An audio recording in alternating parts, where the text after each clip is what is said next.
so we're gonna get going because we got a big agenda. First, public comment. John or Martha, if you want to just add anything new or different. No, you go, kids. Okay, so review minutes from the meeting of November 27th. Any adds, deletes, corrections? Added my name after Fran suggested Yeah. I say that. No, they were great. The minutes are fantastic. Yeah, that was the only thing. It is, to listen to those transcripts really helps, but they are hilarious. Can I have a motion to approve November 27, 2023 minutes? So moved. Second, A second. all those in favor say aye. Aye. All those opposed, ayes have it. Moving right down to next scheduled meeting. We're on for December 28th, which we had previously scheduled to keep us on a timeline going forward. Can everyone make that Thursday night, December 28th? Kendra and I were just discussing, just to get it on the calendar. It's probably my fault, but I'm going on vacation on January 10th. So I asked if we could possibly meet, if we need to, Tuesday night, January 9th. And I will do that. yeah, tell them where you're gonna be. In St. John. All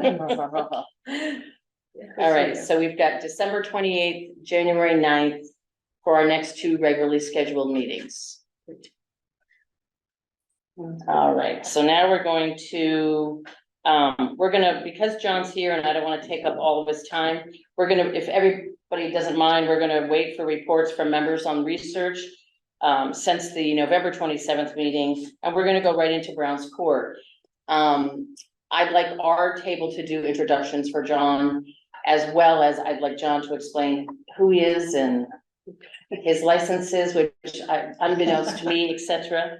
So we'll start, I'll let you go first and then we'll get to John. My name's Kendra Ziski. I've been local to Vermont or Richmond my whole life, and so excited to get something done with some of these parts. Denise Barnard, she was the one that made the motion for the $450,000 allocation from the ARPA money, and that's why she's here. And Fran Thomas, and you've known you since you were that. Test stores. And that's Some teacher. I don't know teachers, you. yeah. One of yours? Yes. I don't think I was one of your teachers, but I don't know. Jeannie Agner. Yep. I taught at Richmond Elementary School. You came after. Ever. Yeah, Okay. I'm thinking. I'm That's Megan it. Andrews. I'm one of the local childcare providers in town.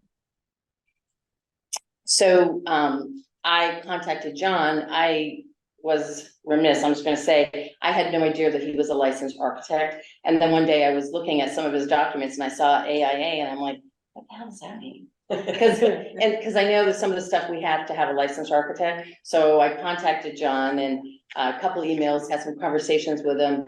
And would you be willing to draw Brown's Court? Would you be willing to draw Volunteers Green? And he said yes on both, and so I'll let you go from there. Introduce yourself. Sure, John Lynn, grew up around here, been here for 45 years. Licensed architect, I do mostly residential, we own a design build firm in town. Myself and about to be one business partner. Glad to help where I can. Building a beautiful house on Cochrane Road right now. Yeah, yeah, Jack, you that? he is, yeah, yeah, Audrey's my mom. Yeah. Yep.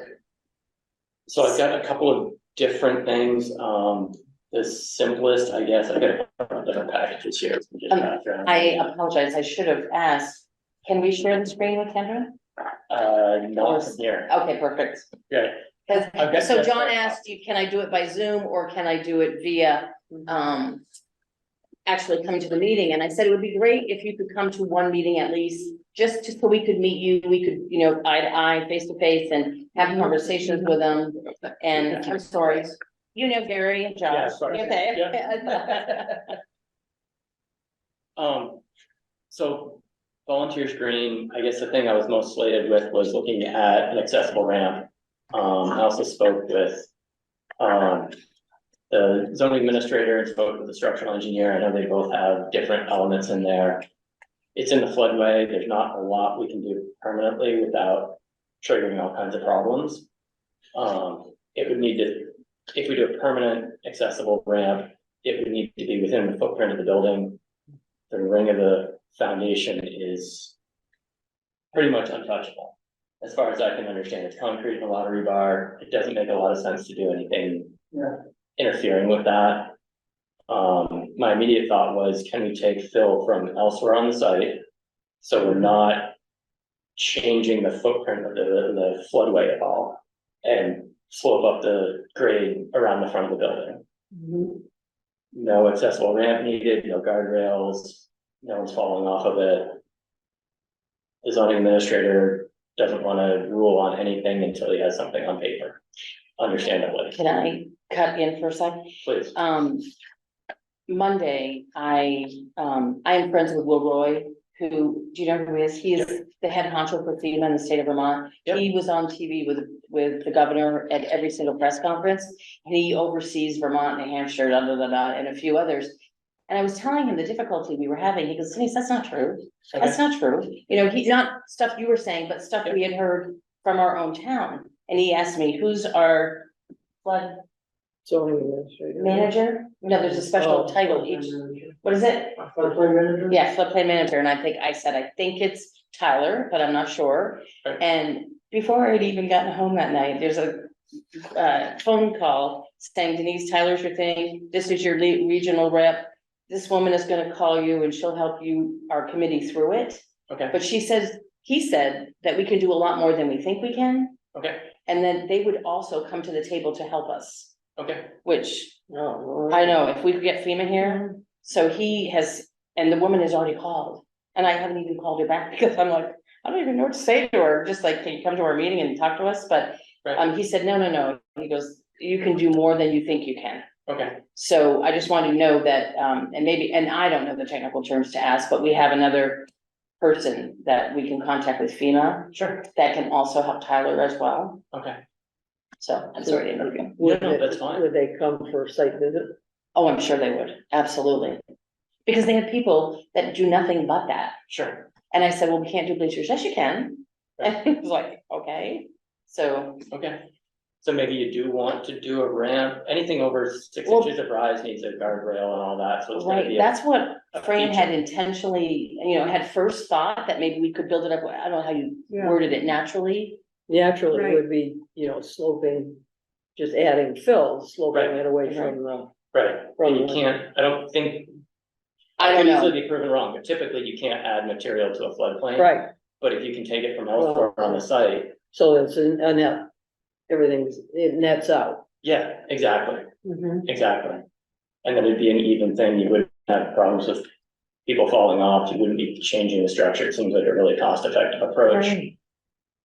That was my gut reaction when I looked at it. And that's Yeah. what I was sort of told no Okay, by Tyler. by Tyler, okay, But we have not had any sketches either, sure, so.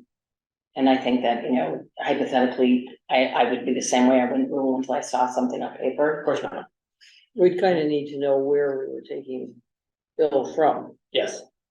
Absolutely, But when you say take fill from, would it be somewhere like on the ballparks or on the bank or? yes, from the property, I assume it would have to come from the from the piece same of piece of property. property. Couldn't we do some idea, take where we wanted to put another ramp up the side of that hill for, Make the bank. make the That bank, parking? take that fill and then put that fill over there to make the ramp for the band off. See, somebody who's in a wheelchair, you have to go up the sidewalk and then bounce over, Right, or somebody's in a walker. You have to go up that steep hill and it's just so But to hard. build a ramp there, it's. What is it? How many feet for every? 1 inch per foot, or So- 1 foot per inch, Per sorry, inch, so so, that's, we're talking it's a a- ramp that would start Yeah, a pizza place, I think. yeah, I think it'd be, I think you'd have to basically stick to the sidewalk. Yeah, Because the bank from, existing bank from the parking lot's far too steep to, right. To try and do anything. yeah, even to go, I mean, to get from grade up to the van shell, would be a 12-foot long ramp. wow. Because it's a foot of rise. So when, we were to add fill, we'd have to be a fair amount of fill too. if you sloped it out far enough to meet that. That's grade. standard. Yes, exactly. And it doesn't need to be topsoil necessarily, you could pull No. back the topsoil, put in whatever's coming off the bank if you're making the ramp elsewhere, and then cover it with the topsoil. Done. We were just trying to make it, more people could access it, that's all we Oh, were yeah. trying to do. So I'm wondering if, rather than, trying to fill around the whole banjo. Mhm. Pick two of those angles, maybe, or one of them, and fill to that Sure, versus trying to, Yeah. all around it. that would be less earth movement. Then we were talking about the kids that fall off or the people that have fallen off. I mean, Well, I think there's still, whether we can put any kind of railing around the banjo, just, like on the cement itself. yeah, or whatever ends up making the floor. And, which would improve the looks of the banjo, in my opinion. So we were told, or kind of hypothetically told, that if we could put a rail around it, as long as it stood on the concrete or the wood, as long as it's on existing. Sure. So that's what we were thinking Okay, as well, like just to make it a little safer, yeah, a little more attractive. right. Yeah, looks is one thing, I don't know how that would balance out with Yeah. the earth Send moving that to me, cost the wise. agenda. Send it to you. Yeah, I can't find it right now. I could have the minutes right to. All right. On the document. Okay, that was the easy one, I think, Yes, that was the easy one. for. Got a better image there, so I've got an agency of natural resources map. Behind that is, which shows. What they have as the property line. It's not perfect, I've seen Right. other spots where it's off by 20 or 30 feet. Okay, so the So that's one right. that Josh sent you that states it's 3.06, is that what the one you went off? That matches the A&R, that's scaled back to the 3.0. Okay, perfect. So I don't know how the committee feels, but during the select board meeting, Jeff Forward said, oh, it's 4 acres. Well, it's not 4 acres. And we didn't think it was. And then Jeff Forward found an A&R. I found a Lister card. Josh found the best, which was 3.06, I and saw sent it that. to everyone. So thank you very, very much. So I'd say, I'm sorry, go ahead. But it was wonderful because it's the most Right, interesting. it wasn't meets and bounds, but it was darn close. And then today I got an email from Linda Parent, and I just want to share this. But she said that she was looking at some of the homeowners' deeds, Okay, and all of them don't have, they just say abuts the ballpark, that's all the deeds say, abut the ballpark. okay, So I just thought that was funny. I mean, but it's 100 years. right, Gary, did you play that? Softball, baseball, The Browns, at Brown Sport, Well, Summer League, Summer League, Marvin and Chuck. Farmer. Yeah. awesome. Jeannie, did you get it? You know what? I can't even access that email right now, so. I'm not sure. All right, so tell us all kinds of good news. we're not there yet, I don't think, because it's still loose, like, there's no formal survey of the property that I'm aware of. Right, I took the plots that Mike had done, yeah, that's the next page. okay, It's- so this is, there's, believe it or not, a hunting app that's pretty accurate, it's I knew crazy. about that. You know, and so that was what Michael presented, so one he presented was with a tree overhang, and one was with actual raw footage of land. Is that true? I'm not sure what his was. Yeah. When I walked up there, walked around with that in hand, it looks like he mapped the flat usable spot space, Okay, which is perfect, like, that gives us a good picture of what, okay, without doing any earth moving, what could happen there. Mhm. And that's me extrapolating what he did, but Okay. it seems likely. You'll notice as we get in here, I've done an overlay on each one of the maps. oh my God, you're so good. What's most notable here is that this is on the east side, the right-hand side, that's like a 3-foot step up, and it's treed. Yeah. From between Mike's line and the property line. Mhm. There's a huge gully here, Mhm. a A huge huge gully gully there. here. Okay, so show me the This entrance. is flat. Entrance is here? Entrance is Okay. there, yep, it's flat-ish there, like it could get fill, but then beyond that, That it is disappears down. into the abyss. Okay. Mhm. So it's tight. I didn't realize, I didn't pay attention that there was actually a gully on this side. And- There's not, it's a rise. And Oh, Laura, It's like a 3-foot rise, and rise. it's all treed in there, which the neighbors probably appreciate. and Marion, help me, Laura's name, as you come in the entrance, the house on the right. She was very concerned about property Martha. lines. Martha. I'm sorry, Martha. That's, the house on the right is, the first house on the right is Mary Claire on the right. That's Laura Murray. Laura Murray, she was very concerned at our meeting. Because we were talking about cleaning up trees, you know, and she's like, make sure you know where the boundary lines are. Absolutely, I think before anything was done, it would be worth a survey. Right, Because those are the deeds that just happen, but yeah, but ball field. butts the ball field. I'm surprised they could sell their property. Yeah, I know. Yeah, They great. haven't really. So the next page gets a little more exciting. This is already exciting, then we know how big it is. So I took overviews, right? I've got a softball field there that has the pitcher's mound to home plate, it's 50 feet.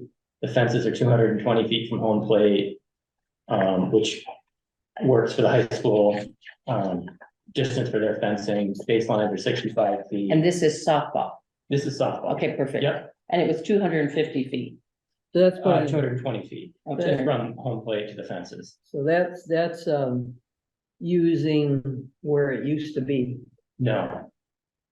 It used to, if you flip back one page under the A and R, one or two. Not what it used to be like right now. Oh, No, not right now. It used to That be like- used to be Yeah. way, I thought, I could only fit it in two directions, Mhm. so maybe that is, I don't, Yeah, it used to be there. It used to be Parking little, was- I remember that. yeah. Are you saying there's not even enough room to fit the field now?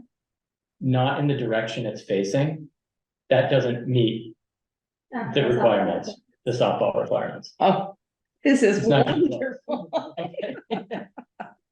This is tight, I mean, you can see there's the black skirt around the softball field. There's dugouts, there's a short set of bleachers. It's wonderful. Oh my Yes. God, it's incredible. It's a start, right? And none of this is perfect. I don't expect this to be a home run first Yeah. round. Yeah, it's just a rough draft. Yeah, exactly. And we can push and pull these things around. Just south of that, I've got a bocce court. Where Northeast are there, we? That's the long tan colored thing. Oh, It's a right here. bocce court. Okay. The blue are 4 pickleball fields. Or courts. Sorry, not a pickleball player. yeah. Yes. There's 20, yeah. I've been threatened with it. There's 20 parking spots shown. Wow. There's Perfect. space for more parking.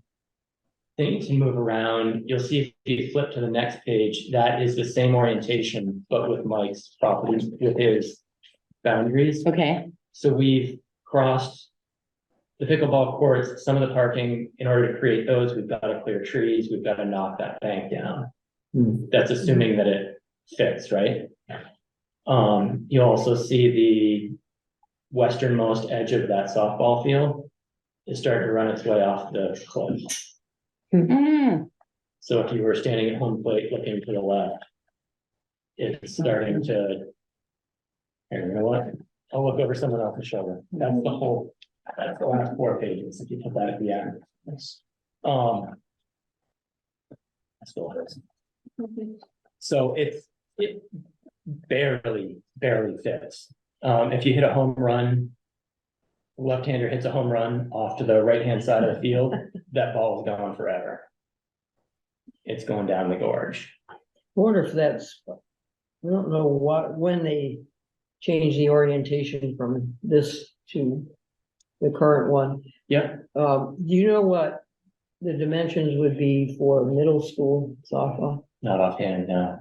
Does that- It was in the last, if I had to guess, 10, max 15 years, because when I was playing, it was the other way. The other way. I'm just wondering if we, Maybe that's if why. the middle school dimensions are a little less. Since the high school has A a softball. softball field, that would give a little bit more room if there was, if the outfield dimensions were a little bit less for middle school. Martha, do you know if the high school teams come down and play softball at Browns Court? No, it's, to my observation, it's been middle school, the oldest, plus, well, we have our seniors that use the ball field. Right. Are there Okay, any other leagues? Are there any women's softball leagues or?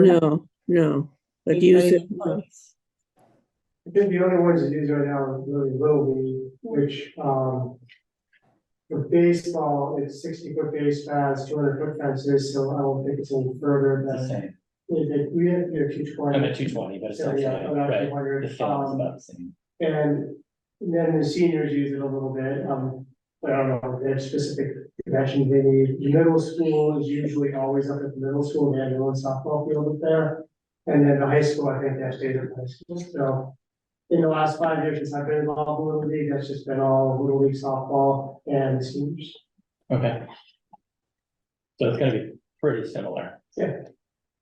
wow, But we could gain some, Could be a little shorter. Right, it could move out a bit. We might be able to get away without cutting into that bank, Mhm. depending on how everything works out. And again, it's all about the survey at that point, because we're Right. talking feet, not Yeah. yeah, 20 or 30 feet. but because, the, T-ball kids are, the girls softball, they're never gonna hit it that Right. far. the middle school girls. Yeah, Don't say never. no, Josh, can I hypothetically ask you a question? Sure. And I hate that my back's to you and I apologize.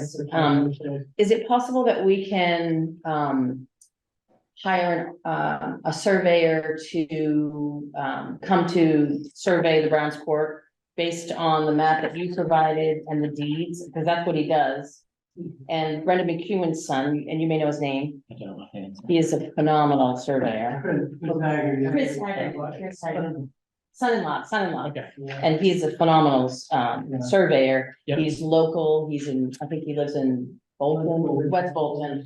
So would it be possible to hire him and just know once and for all before, so John can do his work and be accurate with what he does?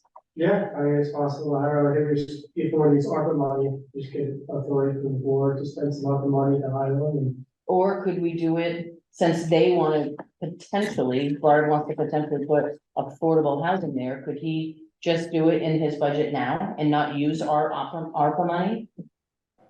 And I hear I'm being very, Well, it needs to be done one way or another. right, but I don't want to use part No, of I our know, four I fifty. agree, it should be done. Yeah, it needs to be done one way or the other, and I would prefer that the board pays for it. Yeah, I guess we have to figure out, we were having budgeted, so I just don't know where it would come from, but we could take a look and see. Okay. Get an estimate from Chris and try to figure it out. Okay. Awesome. but we need a survey, but Totally. right now, we're presenting ideas and with some numbers that are not gonna be completely accurate by the time we get the go-ahead, but,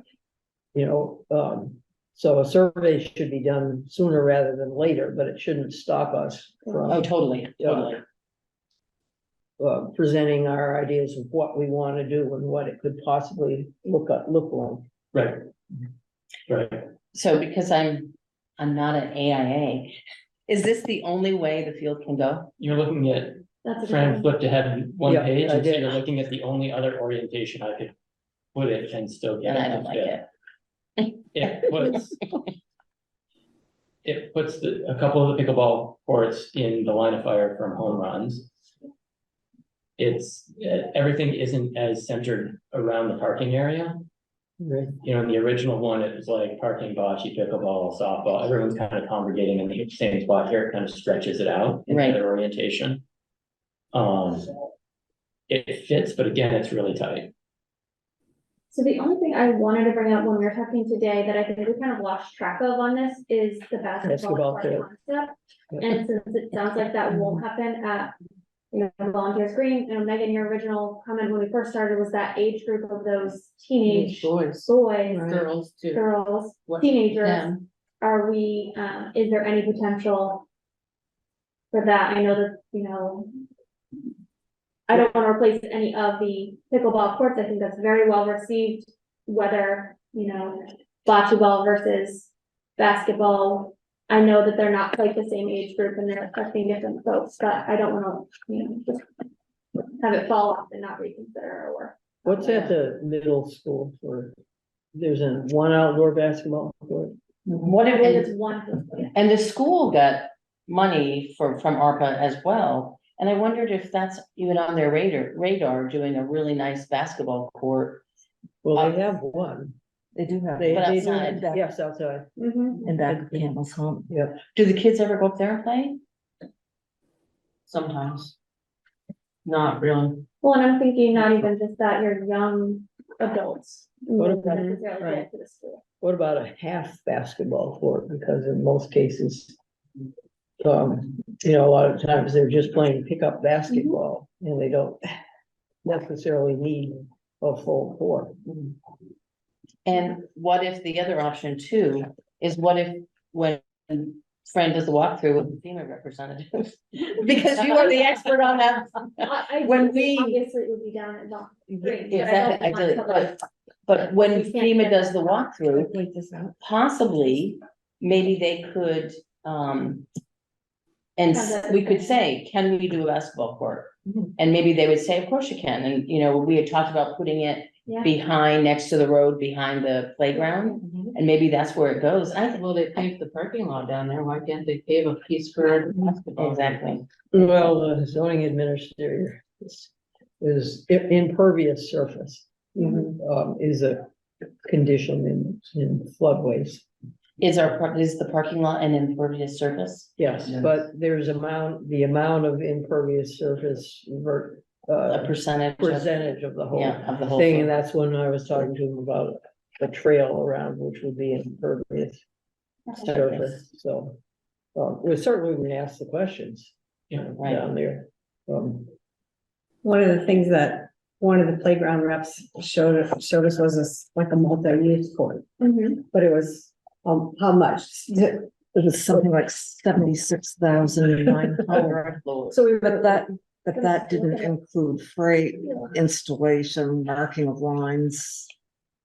so we were just sort of, because he was all excited about, Yeah. sharing this, and I said, oh, just give us a quote. And, The playground, padding or the blocks that Pete has. Can also, it shows in the brochure that you can also use it for basketball. You can. Which, well, when we can When talk we more get about there, that base. when we get there. Because they're, yeah. Anything else you want to enlighten us with? What would be incredibly helpful if he does do the survey, or when he does the survey, is having some level of topography. Because we can find the needs and bounds of the property, but some of that's gonna be pretty meaningless because it's not usable. I don't believe it's actually usable property. If, in fact, we hire someone, and I think we've kind of designated you as our go-to AIA, would you be willing to discuss Absolutely. what you Yeah. need with him and have a meeting with him so that when he does it or she does it, whoever does it, has everything that we need, and then it's done at the same time when they're there. Yep. But, we've used him twice now, and I don't know, Gary, if you've used him personally, but we've used him twice. Yeah. And he's, Across our desk on a regular basis. yeah, we were very happy, very, very happy with what he did and the cost as well. Just to be clear about my qualifications, this is gonna be the first ball field I've ever designed, like, I'm happy to help. I don't mind doing that, but this is not my typical forte. I'm sorry, but I've heard from quite a few people in town recently that you have just done a state of the art. Oh, I can build them. That's no I've heard problem. you've done I a can make state of the flat art ground. volleyball court. Rumors making it down to the village. Yep, Up at your house, up at dad's. and you haven't invited us? I know, he It hasn't invited hasn't even anyone. been used yet. The grass just uphill. from And his I house. was getting this from an Oh, I guess I engineer. haven't. We haven't walked The it. engineer was ranting and, saying how wonderful he did, and he's an engineer, so. Did you redo this camp? Yes, Yeah. beautiful. Yeah, thanks. I did all the construction myself as well. Okay, so John, on the pickleball courts, I think maybe I wasn't specific enough when Can you go I back? sent you, Okay. when I sent you something. what page? My configuration is that it would be more like this, that we would have two side by side. Okay, Okay, and then they put in some kind of a net in here, and Okay. then the two in the back. Do you think they would fit? It should, because it's a 60 by 120, and each pickleball court is 20 by 44. And that allots for space in between. Okay. And- yeah, Yeah. And the 20 space parking area came, I represented our committee and went to the parking committee's meeting. And we were thinking that each pickleball court holds 4 people. And then maybe hypothetically someday we can throw horseshoes in there, and then the bocce and the other people who use the field. I was thinking not 20, but when I went before them, they recommended, at least 20. yeah, And then in saying that, I've also met with Pete Goslin, and Pete said, with Josh's approval, he said, I love projects like that. I would love to build that parking. He goes, I did the Andrews Field one, and he goes, I did that one too. Yes. So, but he was very excited, providing Josh gives him permission to do it, but he would like to do it. perfect. Yeah, I mean, a lot of it isn't, a lot of the earth movement and stuff would certainly he'd be quite capable of it. Yeah, I think I'd like to know why they changed the orientation of the field and whether it was, a sun issue. Hmm. Solid question. You know, do we know when that happened and who did the work? I don't think they did a lot of work except move the backstop. Yeah. Yeah. Oh. Martha, do you know what year they might have done the repositioning? No, I think, I moved here just 4 years ago, but Jeannie Deslitz, and I don't know what, she believes that there used to be a court that was a baseball court, softball court, that was just as you drive in to the park. There was Yeah, that's the way court, it was. a court that went, there weren't two, she believed there were two there at the same time. but No, just one. Yeah, okay, yeah, that's the one she played on, I guess. But at some point, somebody decided to change the And orientation. the sun would make a Okay. difference. Whether it was because they were looking to the west and they were playing in the evening, Mhm. whether that was why they changed it. Right. Well, the the sun- outfielders have the some- sun is- Yeah, the sun is very difficult for outfielders now. Right, I can imagine. Mhm. Good point, so we should keep that in mind too for some, Right, I mean, I just think we can it kind of speaks to. cut the lines, orientation. make it smaller. so this would be the most optimum for sun. I don't know. Seems it, but I want someone that's. Well, for the more time on batter, field the for- batter than is I do. not. Oh, but for the- For the yeah. Right, outfielders. well, at least there, the pitcher's coming in at they're coming in from the northwest. Right, yeah. I just wonder why they changed it, It's a and whether really good there's a question. reason, something we don't know, but I Josh, don't is there, know how. any documentation kept on that of history of why something might have happened that way? Not that I've seen. Pete Goslin, I know, he was very involved in the construction of the Little League fields involved in green, but his kids were involved. Right, So he might, and he's been here since back in the eighties. He probably had some recollection that he was really constricted. could, Megan, can I ask you, would you be willing to call Pete and see if he knows why it was changed? Okay, I appreciate That's that. probably easier. And we can find out, maybe we can get some history, or maybe he can lead you to who might know about the history and why it was changed in the first place. I will call Chris Haggerty and get a quote, hopefully a quote before Monday night select board meeting. Do we need multiple quotes for surveyors? So I think for the purchasing policy, we have a clarified, double check, but we have a carve out for professional services, so you don't have to get necessarily 3 quotes, so we might be able to get just one, especially who knows the area so well. He's always in the top. He's definitely my go-to as well. The only thing might be getting on is. Yeah, schedule. I'm a good beggar, ask John. I'm a good beggar. Yeah, definitely not just the property lines, but the topography. Topography Just to be and clear property with that. lines. Okay, I know he's got some new gizmos that he was all excited about. Yeah, so maybe that's what he got. But we can certainly move forward with what we want to Yeah, do. We don't need the exact. The pickleball courts are gonna be exactly here, or the ball field, but this is the Right. possibilities this of is what it a might, great start. that might look like, and the fact that there isn't a lot of space to put in an apartment building. It just looks nice. It looks like it Yes. belongs So- in Richmond. It does. Can I ask a question? So is this the property line? Which is, what do you The think? outer is- line is the property line. This line. The inner one is what Mike had. Okay, so for the usable space. And so essentially, like, this line especially is concerning where this is. Where the flat area ends right now, and the difference between that. And the property line looks pretty significant, and I'm taking advantage of that. So that's a lot of tree clearing. That's a lot of grade cutting. To get down to this level. Okay, There's certainly places on the property that could use the fill and increase the flat spot, and those Right. ditches could swallow a lot of it. and that's the without only place we can do water. something like that, because it's not in a floodplain. Right, And Fran, can you just briefly tell John what you've done with all the landscapers and tree people you've had up there? Well, with Tess, we looked at some trees in this corner that would need to be cut in order to protect the pickleball, and they're overhanging and not in good shape. Yeah. But also we looked at roughly all the trees around what we thought was the border.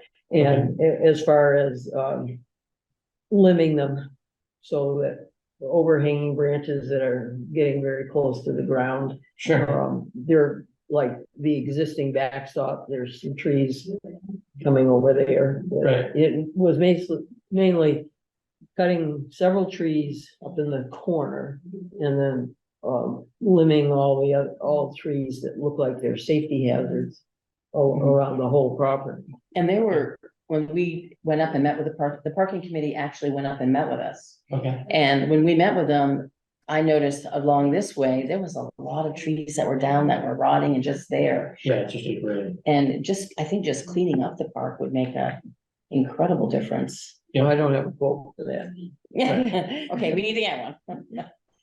Can I ask a question? Oh, absolutely. So south of the bocce court in version 1, is that too steep to do anything, or is it just trees, or that triangle? or- That. Where you, You're looking at one that has the mic overlay, which is really helpful. On that other page. This is what I believe, so. That the right property there. line, So Right. this this, is the next other page. green line. The dark green area. And I think this is like back, right there. and that's all it is. Oh, is it deep there? I thought the deep part was over. I thought that deep park was in the back too. I need to go up I there. thought it was over. Thank you for going up there. Is that the side of some school? Hmm? And is that the It- school? it's just on the rough, other so That side? right there, it the is spot easy to move these walls Right, is the around. school I'm just happy to- on that other Oh, side? that's great, though. Is that Uh, A school's no. over here. Which way I'm looking? Cause I know that. See the little on yeah, that gray side area? washed out Right. in Irene. Yeah, oh, that's a great So, point. yeah. They had to do a lot of work. Tyler, welcome. Thank you for attending our meeting. That was hand up. Can you hear us? Yes, I can. Sorry, I'm gonna have my video off. I'm just from home and I got a bunch of Okay, other no stuff problem. going on, cooking dinner and whatnot. But yeah, so I'm happy to try and answer any questions that people might have kind of about what may or may not be allowed. I do also have some other ideas as some things that we could look more into. I kind of just thought of today that might work, but are going to be a bit of a stretch, but I'll be willing to at least entertain it. Is this Volunteers Green? Yes, but I can answer. I'm available kind of to answer try zoning related questions as best I can. I can't promise I'll have an answer for everything tonight, but I got my Okay. regulations book here, so I can do my best. Do you have any comments thus far about what we've been discussing at Brown's Court? No, and I will just say again, if you're looking for something cleaner and easier to do, it has less of a regulatory burden and has a much higher likelihood of not being washed away during the next flood. Obviously, Brown's Court has a lot of pluses going for it. There are obviously going to be some challenges associated with that, mostly probably related around parking, right? When I think that kind of came up at the last select board meeting where there's discussion about potentially maybe looking at affordable housing up there. Parking came up a couple of times during that. So obviously, expanding, the uses going on, they're putting more stuff up there, drawing more people in there. You are probably going to have to look at the parking stuff, but in terms of a regulatory standpoint, it's going to be a lot easier to do stuff up there because you'd probably be looking at either best case scenario, you just be coming to me for a zoning permit. Worst case scenario, you'd probably be looking at conditional use review through the development review board. So, but there's a lot less in terms of like hard nose that you would run into than you would say down in Volunteers Green, although I may have some workarounds to it. It kind of came to me a little bit here within the last hour or so. So I apologize if it's not going to be fully fleshed out, but I might have something that we could potentially look at and get a little bit more use out of it than what I originally thought. Tyler, I guess I'm a little confused and Sure. just clarification. Why would we have to go before the DRB on Brown's Court? If you're doing substantial improvements or some other stuff, you're putting new facilities and other things up there that does sometimes require site plan review or conditional use review, depending on what it is. So that's a possibility you might I have to think do the only that. two things, or the three things is 20 parking spaces, 4 bocce ball, 1 bocce ball court and 4 pickleball courts With the softball field. with the existing softball field. Right. Well, again, let me see here. So, because right now, let me see, it's in the HDR. So, hang on a minute. And I have no problem going before the DRB. I'm fine with that. Mhm. If it had to be that way. Hang on 1 second here. So, Yeah. because right now it's up there. Let me see. Cemetery, clubs, industry, park, recreational, retirement. Yeah, so it's an outdoor recreation facility or park is the approved use out there, I'm assuming. So let me see here. So because and that does require conditional use approval from the development review board. And because it's already existing, let me see here.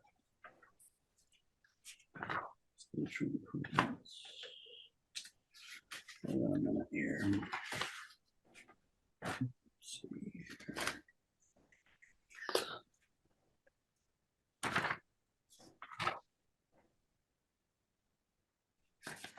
Sorry, guys, I'm just trying to get to the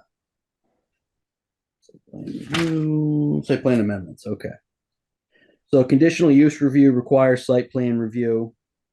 And part of that, let me see, major amendments. Let me see, minor amendments, approved curb cuts, internal traffic. Okay, yep, there it is. So you're going to get hung. Let me see here, because you're going to be potentially expanding the parking, if I understand it. Correct. Yep, that's going to be considered a major amendment to the site plan because it's dealing with internal traffic and So pedestrian. Tyler, parking was there. Yep. And then it was there, a huge parking lot used to be there. Right. And then it was grassed over and we're just putting it back. You're organizing it again.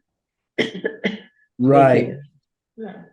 But the issue again with that would be is I guess I would need to at least see probably to do that. I could potentially look at it as under maintenance. Where this gets tricky though, is I need to know how many spots were originally approved for. I think I have pictures. Because that would be, excuse me. That would be, and is this the proposed change here? One option, yeah. Okay. So here's the issue. If the parking is different than what the parking was originally configured as, then it's going to have to be probably a major amendment to the site plan. So it would require, especially if you're adding spaces to it, that would require approval by the development review board. Now, I think if it's already approved as a park, as a outdoor recreation facility, I believe I should be able to just approve, because the use isn't changing. You're just adding to the use. I should be able to approve the bocce courts and everything myself. Provided though, the issue is going to be is again that parking bit. So expanding the parking is going to trigger site plan review. And what that means is they're not going to look at the use. The use is already approved. So they're not going to go back and say, nope, we don't want this to be a park anymore. It can't be a park anymore. It's approved right now. At least I'm going on the assumption it's approved as a park. So any changes to the site plan would just require a new site plan to be done. So that's like, okay, the parking is going to be here. Here's where the landscaping is. Here's where our courts are going to go. All that sort of stuff. Because everything, once you triggers the site plan review, you got to do the whole thing. Okay, But how long does it take to get through them? typically, so let's say if you come in, it's going to be, I need the application at least 20 days in advance to have time to review it quick and get it warned. The DRB has up to 45 days to issue a decision. Once the decision's been issued, there's an additional 30-day appeal period after that. You can do work inside of the 30-day appeal period, but it's at your risk. So Right. let's say you go to do it, you start pulling permits for stuff. It gets appealed. Let's say environmental court rules in the appellant's favor and you have to remediate stuff. That's going to be on you. But But they could that, essentially, I'm sorry? they could essentially build all of this, but not have any parking for it. And not have to go through the DRB. As if I'm reading it right, so again, what that trigger is for a minor amendment. So a minor amendments which do not require site plan review are those which do not, and this is 5.5, section 5.5.5, subsection A of the zoning regulations, which notes those which do not, minor amendments are those which do not involve changes to approved curb cuts, internal traffic or pedestrian circulation patterns, landscaping or screening, and may be improved by the administrative officer. So if you're not changing the landscaping, again, it's that internal traffic is right there. Like that's what's gonna trigger the make it a major amendment is the parking lot stuff. But right now, during school events, you have up to, they were telling us 45 cars 60. and there's 60 cars. Right. Well, And people they just parking on the are grass is, parking. Yeah, they park on the grass. yeah, that's parking one on the thing. Having a designated parking lot in there that's paved is another. Oh, no, we're not gonna pave it. We are not paving it. No, not that. Okay. Yeah, I'm Crushed gonna stone. need to see the parking thing figured out a bit more because you can't have a use without parking. So it has to have parking of some sort.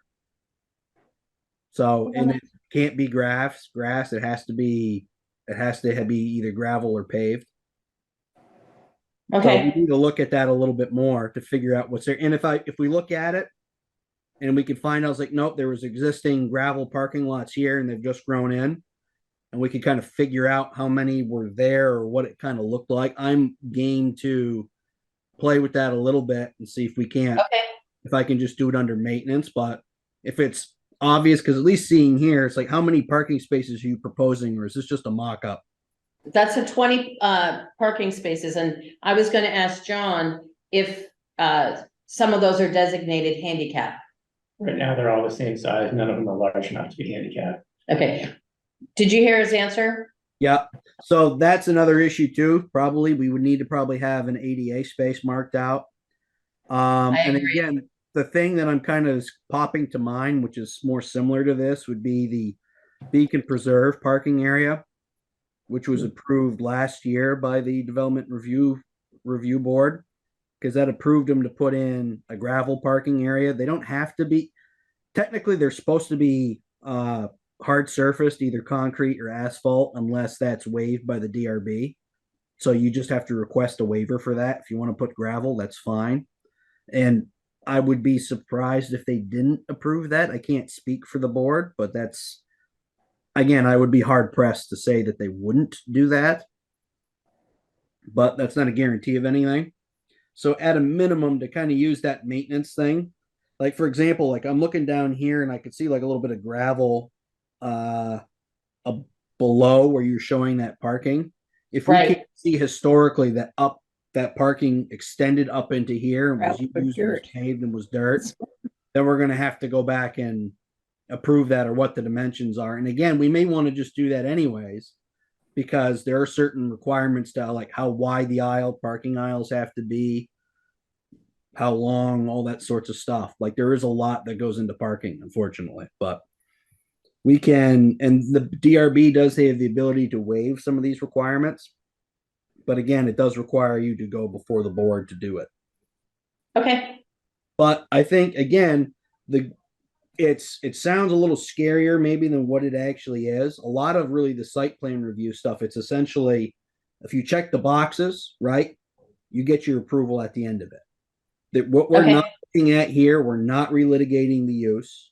The use is a recreational area. I'm going on that assumption. Right. And I'm sure we could find, it sounds like going to that deed, if I'm recalling correctly from the conversation, that it was given to the town with the understanding that it would be used for recreation of some sort. So we have that going for us right there. So like, okay, clearly this was intended for this at some point. So that's good. And again, the other stuff would be, there's other stuff associated with the site plan. Technically it's supposed to be done by professional landscape surveyor, engineer, stuff like that, unless that's waived by the DRB. You can request a waiver for that. Tyler, we have John Lynn at the table, and he's a licensed architect, and he did the drawings. Perfect. Then that would be perfect. Disclaimer in there as well, though, that I'm pushing to have it surveyed. Yeah, we're hoping to get it surveyed. I did catch that bit of the conversation too. So that would be kind of it. So again, you'd be looking at section 5.5 is what really deals with site plan review. Then that would be section 4 would get caught into that. And then the parking, which is in section, off the top of my head, 6 and 6. What are the big parking ones here? All right. But yes, it would be. What we need to know. Yeah. For this. Yes. Yes. All right. So Tyler, I just want to mention a conversation. I don't know, did you hear when I was talking at the beginning of the meeting about Will Roy, who's I would say the head FEMA person for the state of Vermont. I don't know his title, but he's a gentleman who was at the press conferences every Wednesday after the flooding with the governor. Yep.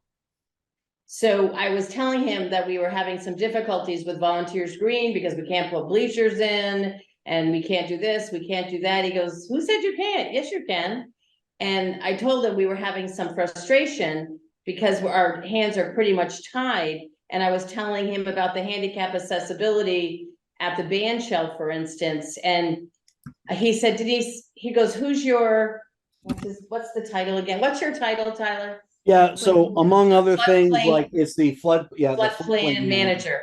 Yeah. So he wrote back to me immediately. He goes, right, Tyler's your floodplain manager, but this person, you need to talk to this person. And by the time I got home, Tyler, I'd already had a phone call from the woman from FEMA, who wants to come, who wants to be involved and help us through this.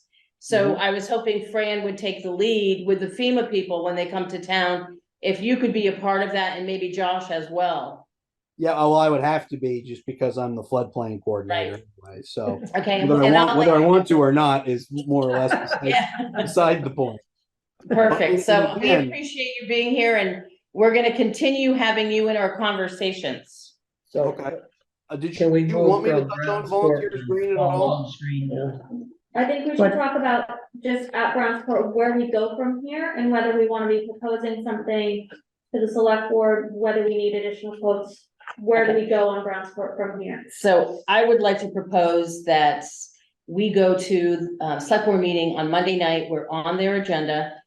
If John would be so kind to, and please put your disclaimer in, but I think that we go present these files to them, let them see, let the town of Richmond see what's there, what can be done. And then ask them, one way or the other, there's gonna need to be a survey done, and I would love to, your professional encouragement of the topo that you were talking, the topo maps that you were talking about. Yep. So, and I don't know if you can give us another night, but if we, Josh, could we be towards the top of the agenda?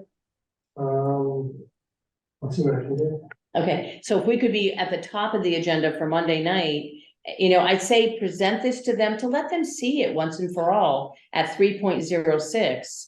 And then what we've come up with. And then I think, because they want to know for sure, is it 3.06? And ask them to, and I will have a number and maybe a written quote from Chris Haggerty so that we can ask for this to be done. And I guess just To be asked for the survey to be done. Yeah. to ask for the survey to be done and funded by them, not from our opera funds. And then, Fran, I loved your comments as well, and I don't want to speak for you, but the email that you sent to the select board, I thought was spot on. to dig it back up again. Yeah, So, could you just surmise what you wrote? And Josh was being bombarded on last Tuesday. So Josh, I apologize if we had anything to do with that, which I know we did, but Josh was bombarded by emails and they were going back fast and furious. And Josh is in a hard position because of code of ethics that we have in the laws of open meetings. He had to keep taking 2 select board members off all the emails that were going back and forth because, yeah. So, well, I think what I was saying was that the planning commission and the housing commission hadn't recommended any housing up there. And if the people that are appointed by them are not recommending housing, why are they even looking at it? Well, that's sort of the gist of, if I remember what I was. yeah.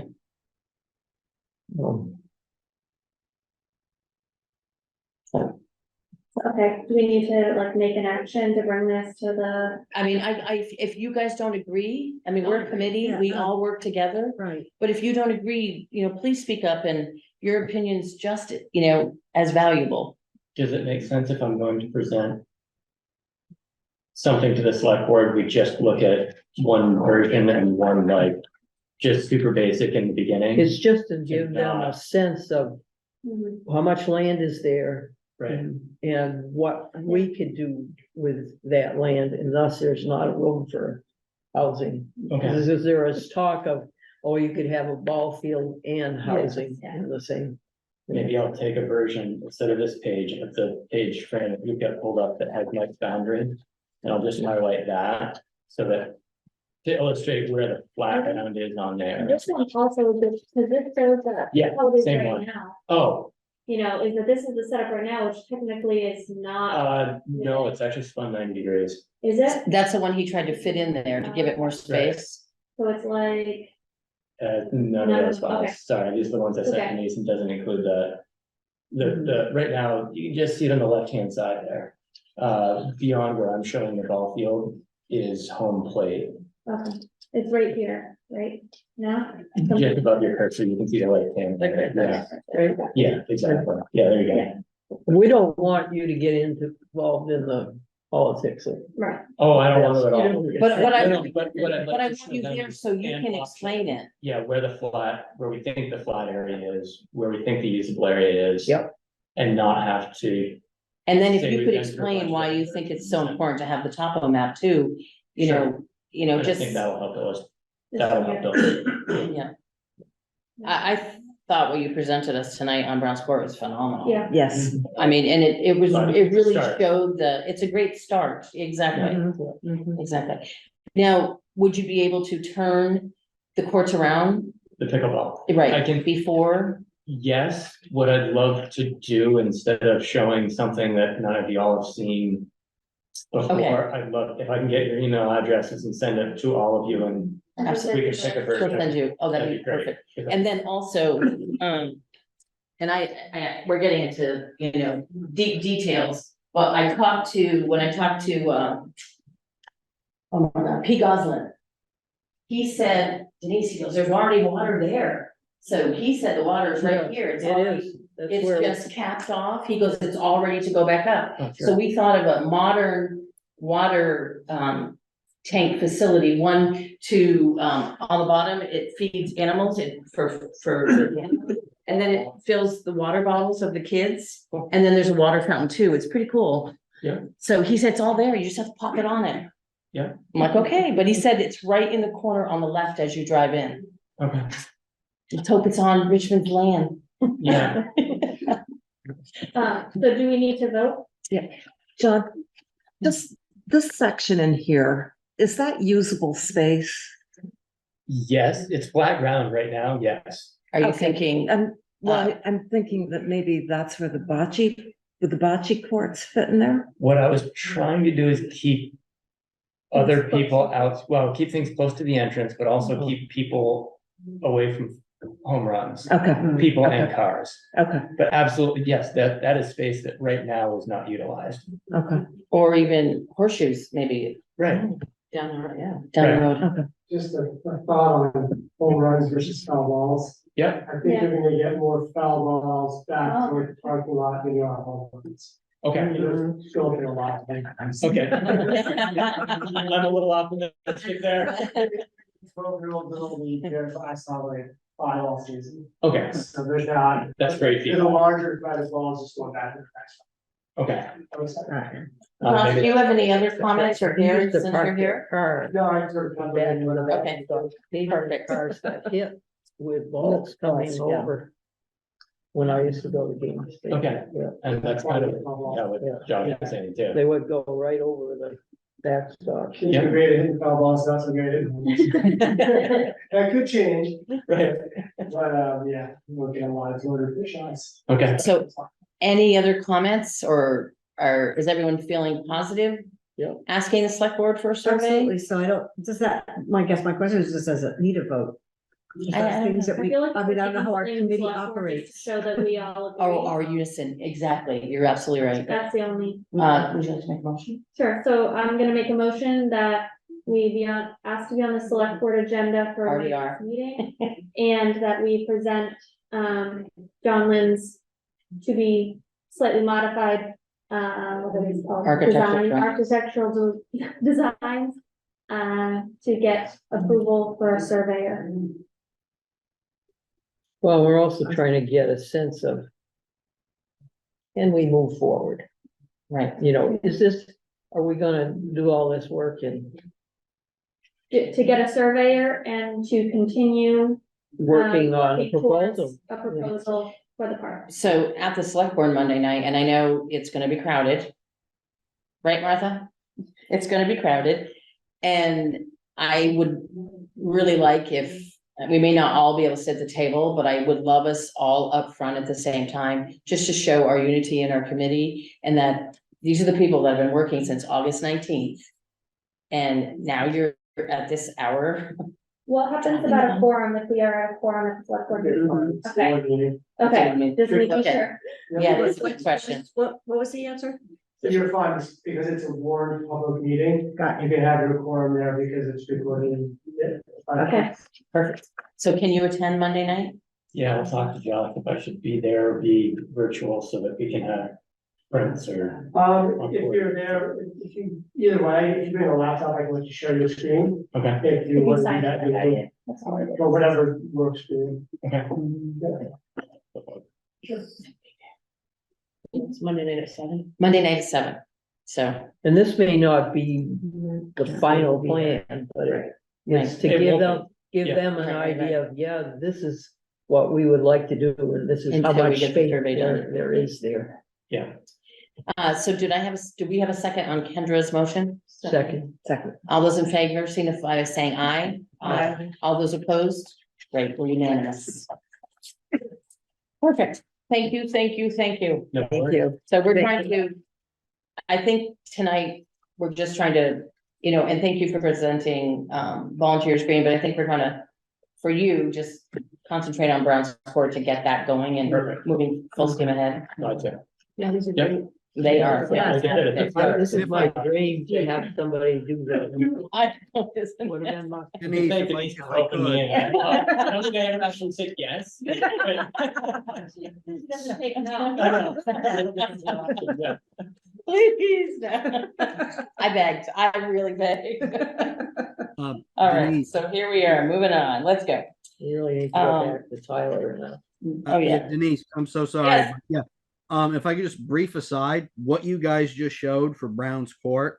Yeah, That's the type of stuff that I need to get, that really helps make my job easier in terms of being able to actually look at something and determine kind of where I can fit it into the regs.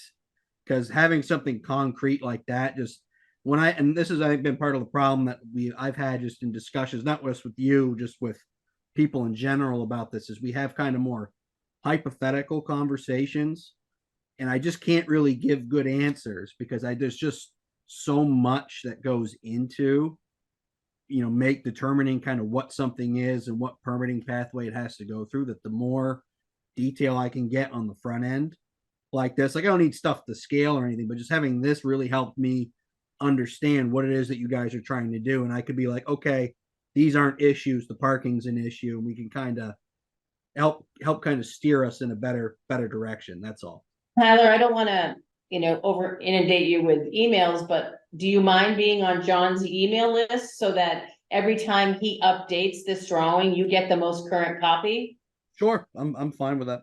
Okay, so we'll get your, Kendra's gonna put your email, she has your email, John's gonna send us an updated, you'll be on that. Perfect. Thank you so much. All right, Tess, any new quotes or any new information Well, on the yeah. pickleball courts? I did do some more contacts. Anything else you need from us? I don't need from you. You, If you're done with me, I'm out. yeah, we're done with you. Yeah. Okay. I don't wanna waste your precious time. It's past my bedtime.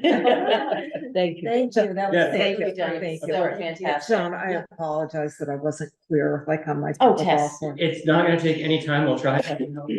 No big deal. Glad Okay, to help. okay, thank you. Yeah, of Thank course. you. Of course. Thanks so much for coming, Yeah. my and we'll pleasure. see you Monday My night. pleasure. You bet. He's gonna be sick of us. Those women are really. You too. Okay, I'm gonna breeze through the pickleball stuff and then the bocce. Okay, Okay, since the last meeting, I contacted Advantage Tennis again. No answer, left another voice message. I contacted Vermont Recreational. That's the one that has been promising me an estimate. When I went to call them, I noticed that their website had changed. That they said that they were no longer doing estimates by internet but I talked to the lady and she said, because I did pursue this earlier, that she would contact me at some point to let me know what position I was on the list. So that's where I am. I also contacted Jeff Zangla from Vermont Tennis Resurfacing to double check that the net between the two sets of courts is part of the estimate. It is, and that was done by messaging as opposed to email. I find it's quicker touch with him by either telephone call or by messaging. I spoke to a general contractor in Waterbury. It's S&T Paving. it turns out that they're the company that installs for tennis resurfacing, which is the one that I got the quote from. Very nice guy. He told me that if the town wanted to do some of the work in order to lower the cost, that he was receptive to that. I emailed Perry from Compton about multi-use courts. Jeannie got an estimate of 76,900, but this didn't include the freight, the installation, and the painting of the line. I'm going to be on that meeting, but I know that the concentration is going to be on the playground. But if I can, I did email him with some questions. But since I've been unable to get estimates from both Advantage and Vermont Recreational seems to be dragging their feet, my husband found a company called Court Builder, and this company services the Northeast. I filled out my request for court estimates, and they said that they will put me in touch with local companies. I'm hoping that they provide us additional names beyond the 3 companies that I have contacted. Update on that, probably around 5:30. I got a phone call almost within an hour, not a phone call, an email, from a gentleman in Essex Junction. And he said, I'm going to call you in about 2 hours. I'm right smack in the middle of the project. And it was a little bit later than that, but I did talk to him. He is from My View Construction, LC. He is going to contact me hopefully by Friday with another estimate.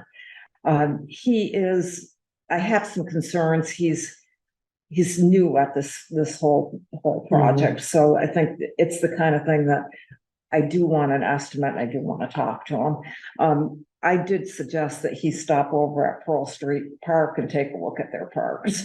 Okay. So that's where we are at the with the pickleball. For the and I also sent pictures and dimensions to John. A few days after I sent these, Mike and I walked the field again, and we think we found a better place for the bocce courts, but that's not an issue anymore because of the new drawings. Okay. Are you happy with the tentative drawing right now? I am. I had said that we were hoping to put in 2 bocce courts, but it is what it is. And I think our hands are kind of tied until a survey's done. Yeah. But then we could maybe wiggle room. Now, Mike and I did a rough measure of it, and we thought that the orientation of where it is now, that there was room, but that's where we really need the survey. And again, Mike and I were out there with the 100, with the smaller tape measure and stuff. And we don't claim to be surveyors or anywhere with the expertise that John has. Okay. Anything else about pickleball? Martha's gone? Martha's gone. No, okay. Are we okay with that? We're good. That's awesome. Okay, bocce.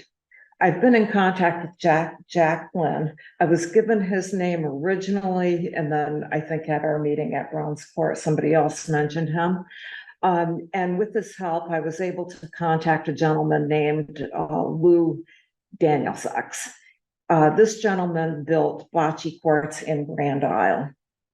Lou couldn't remember the width, but he said that they were 60 feet long. But I remembered from my research that a 12-foot wide by 60-foot long is a typical backyard court. Lou now resides in Waitsfield and has built a court there in a park. He led me to believe that it was a public park. So I contacted, pardon? Where is Waitsfield? That's where I grew up, and I'm curious now. Okay, well, thinking that it was a public park, because he kind of led me to believe that it was, I contacted the Waitsfield town manager, who responded that those courts are on private land, but she did give me an email, and I emailed that person last week, but no response. Lou did tell me that he built courts and that he used number 2 pea stone for the bottom layer, a smaller stone for the middle layer, and then topped it off with bocce stone that he bought from Hatticus Stone in Castleton. The stone place is closed in the winter, but will open in March. At our last meeting, I mentioned that I tried to call Burlington Bocce League and was waiting for a response. I did get a response from a former president of the league last week. And they told me that they use Churchill contractors, which I knew because the recreation person told me. But he also said that they have used Maple Leaf contractors, which is in Colchester. I have sent out a request for an estimate. That was by email. He also told me that any patio builder could do the job. He said, Can I interrupt you? yep, Do you think that he would be, since he's built so many, do you think he'd be willing to come down with volunteers and do ours? I get the impression that this is an older gentleman. Gotcha. Just from the, okay. He said that bocce has become so, this is from the president of the league. He said that bocce has become so popular that they can no longer accept any more members in the Burlington League. He said that the courts at Oakridge are around 80 feet long, but when the league travels to other courts, when they compete, that they can be anywhere from 60 feet and above. Oakridge seems to be one of the longest ones. I that was they- shocked on the drawing today. I didn't think that they were that long. Yeah. Well, apparently the standard for Yeah. worldwide is something like 13 by 91. I This wonder what guy dimensions told he me, used. this guy told me that that was the European standard. Americans, he said it can be basically anything you want. But he did say Hallways at the elementary school. Oakledge was the longest one that he has seen. He also told me that in addition to the league using the court, that a group of Special Olympics from BHS use them as Oh, well. nice. Okay. Jacqueline also volunteered to help. He said that he has a dump truck to haul stuff and a bigger tractor with a variety of implements. Oh, wow. Okay, and I also did talk to, I'm going back to the pickleball. I contacted Brian Godfrey Mhm. and asked him whether pickleball was still on the curriculum, if tennis was still on the curriculum, and he said yes to both, and that he thought that that they would use it occasionally. I asked him if he thought if the middle school would use it, to please forward my email onto them. And he said, I don't think that they would, but he said I would use them.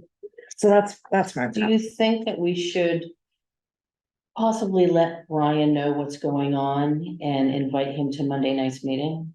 He's a big hit in this town, and I think his weight behind us would be. Tess, would you be willing to contact him? Sure. And when we get the drawings from John, forward them to Brian, Okay, and then also invite him to the meeting? Yep.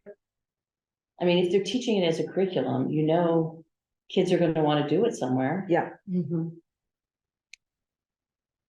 If he can't come, we could send, Oh, letter of Right. support, Letters of Yeah. support. or even on via Zoom, he's got 3 kids. That's what I was just Yeah. thinking too. Via It's a Zoom, school too. night. yeah, and it's a school night. Tess, that's Yeah. awesome. Thank you for all that research you've done. Well, I hope it comes together. Yeah, me too. Parking update, gonna be really brief. Like I said, I went to the meeting, they held it in this room. They were so impressed that we as a committee thought to come to them before anything was even done and or proposed. And when I told them at first, we were looking at 10-ish, maybe 12, they all said, go for more.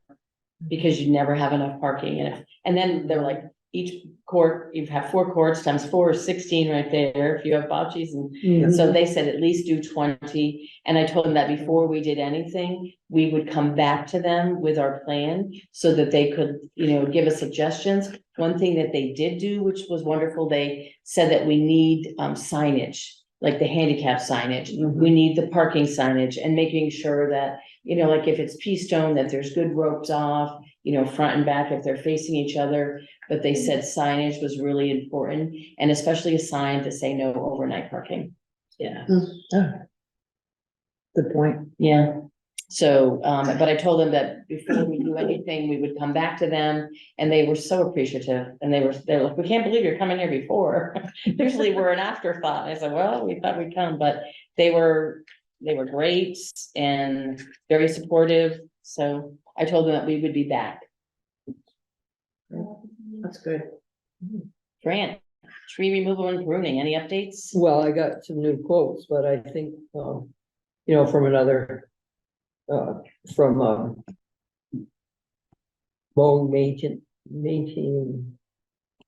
Mow and maintain, Yeah, I got the new set of quotes, but, the one right up there now. There's one, so she has a whole bunch, there's one for the brown, they're separate pieces, so. Oh, great, for perfect. Flowers, that, volunteer spring trees, brown birch grass, and brown birch trees.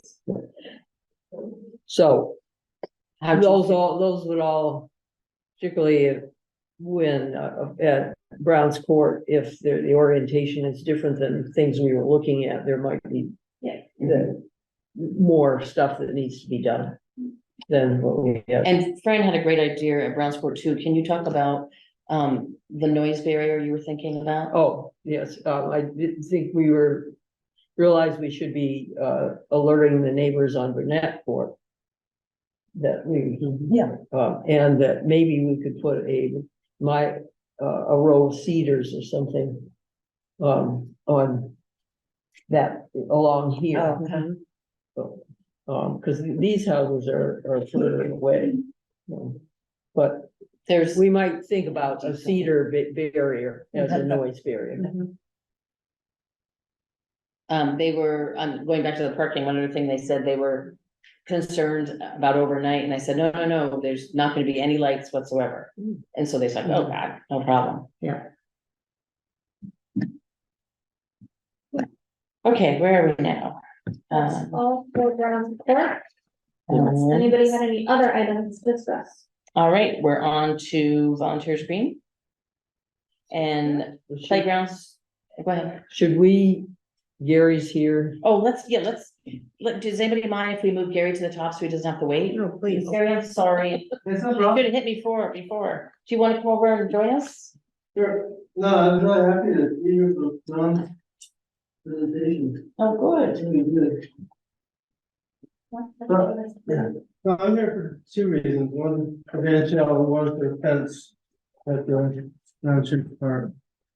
Some pricing on that. So first, on the band shell, trying to line up engineering bids. We did have the one from John Traybell, who's seller in Traybell, who's right above John Lynn's office over on Huntington Road. It's 5,000 for the basic engineering, 1,500 for construction oversight. I called him today because his idea when we met was to do a wood floor. I'm not totally convinced that wood is the way to go, and I asked him if he could explore some other ways of doing concrete there, and I don't need to get into all the design things that make it a little tough, but so if you want him to look at concrete, he may want to charge a little bit more just to run down that avenue. His partner is more of the concrete guy, so he said, he could work with him and probably come up with something. So then I did contact 6 other engineering firms, because I know the town likes more than one bid. I started with firms I used to work with before I switched over to John. And nobody was interested, so then I went to like one-man operations. What I got back was all structural engineers are just buried in work. One guy said he could get back with a proposal in April. And so I did check with Tyler Billingsley, who's a good engineer, but he said he's not a structural engineer. He can do structures relating to roads like culverts and things, but he couldn't tackle this. So my recommendation is maybe next Monday get approval for John Travel. I think you guys would be happy with him.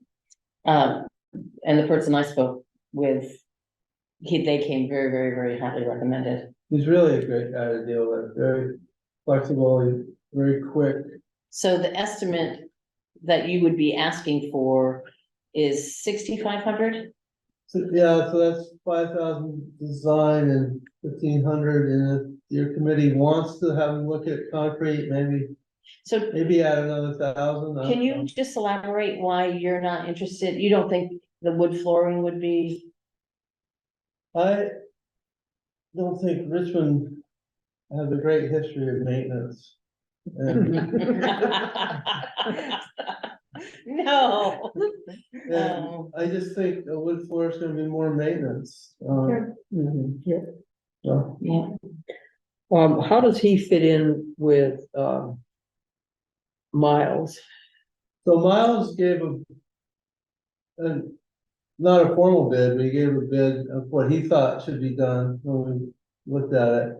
But he said he would want a structural engineer to just review what, come up with him, because he's the construction guy, but, he's not necessarily Okay, the so, designer. For one thing, like, we talked before how the scissors truss has a side to it, and how, he would want the engineer to look at putting a piece of steel from that cross portion up to where all those timbers come together, and that big steel piece up in the peak. And, John Grable said, that's something they do regularly. It's really a real problem solver, but I think Miles would want an engineer to tell him what to do exactly. okay, all right.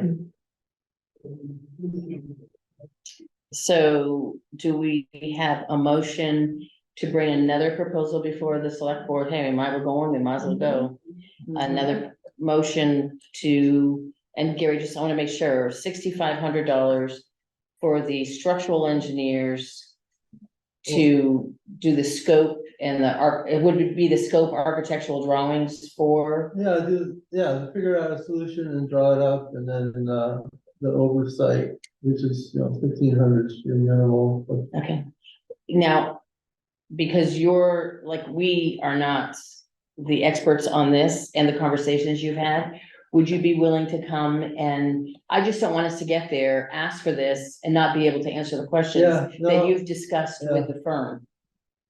if I'm not there till 11 o'clock at night. No, I've asked Josh to put us on at 7, Okay. or as close as he Close to can, being done. as close as we can. So- Like Gary said, if we're gonna deal with concrete, Yeah, should we ask for a little bit more? Yeah. Like he said, $1,000 more. My question is, it looks like the construction phase scope is like for later if we. Yeah, we don't need to ask So for we that actually only need to ask them, at least that's what I'm reading in the agreement.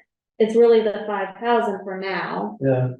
plus Josh, a what do little you bit think of we addition. should we, Ask for everything now? well, not so No. much that, but ask a little more for concrete Yes. review and. I mean, if you want to go concrete, I think Ken is right, we don't need to hire for construction oversight until we get to that. Right. So why don't we say 6,000? Now, Yeah. Yeah, okay. Yeah, and then they would have to sign this agreement, that Yes, maybe local. you'd be able to modify it to be the 6,000 by that point. Gary, I'll talk to John or tomorrow. So whatever. we'll it is. take the 50 now, for now, for now, Yeah. and put an additional 1,000 for concrete flooring. Cause these are estimates, then he gives his billing rates, he's gonna keep track of his actual amounts, and then it comes. But it would be Plus not or to minus, exceed 6,000? Yeah.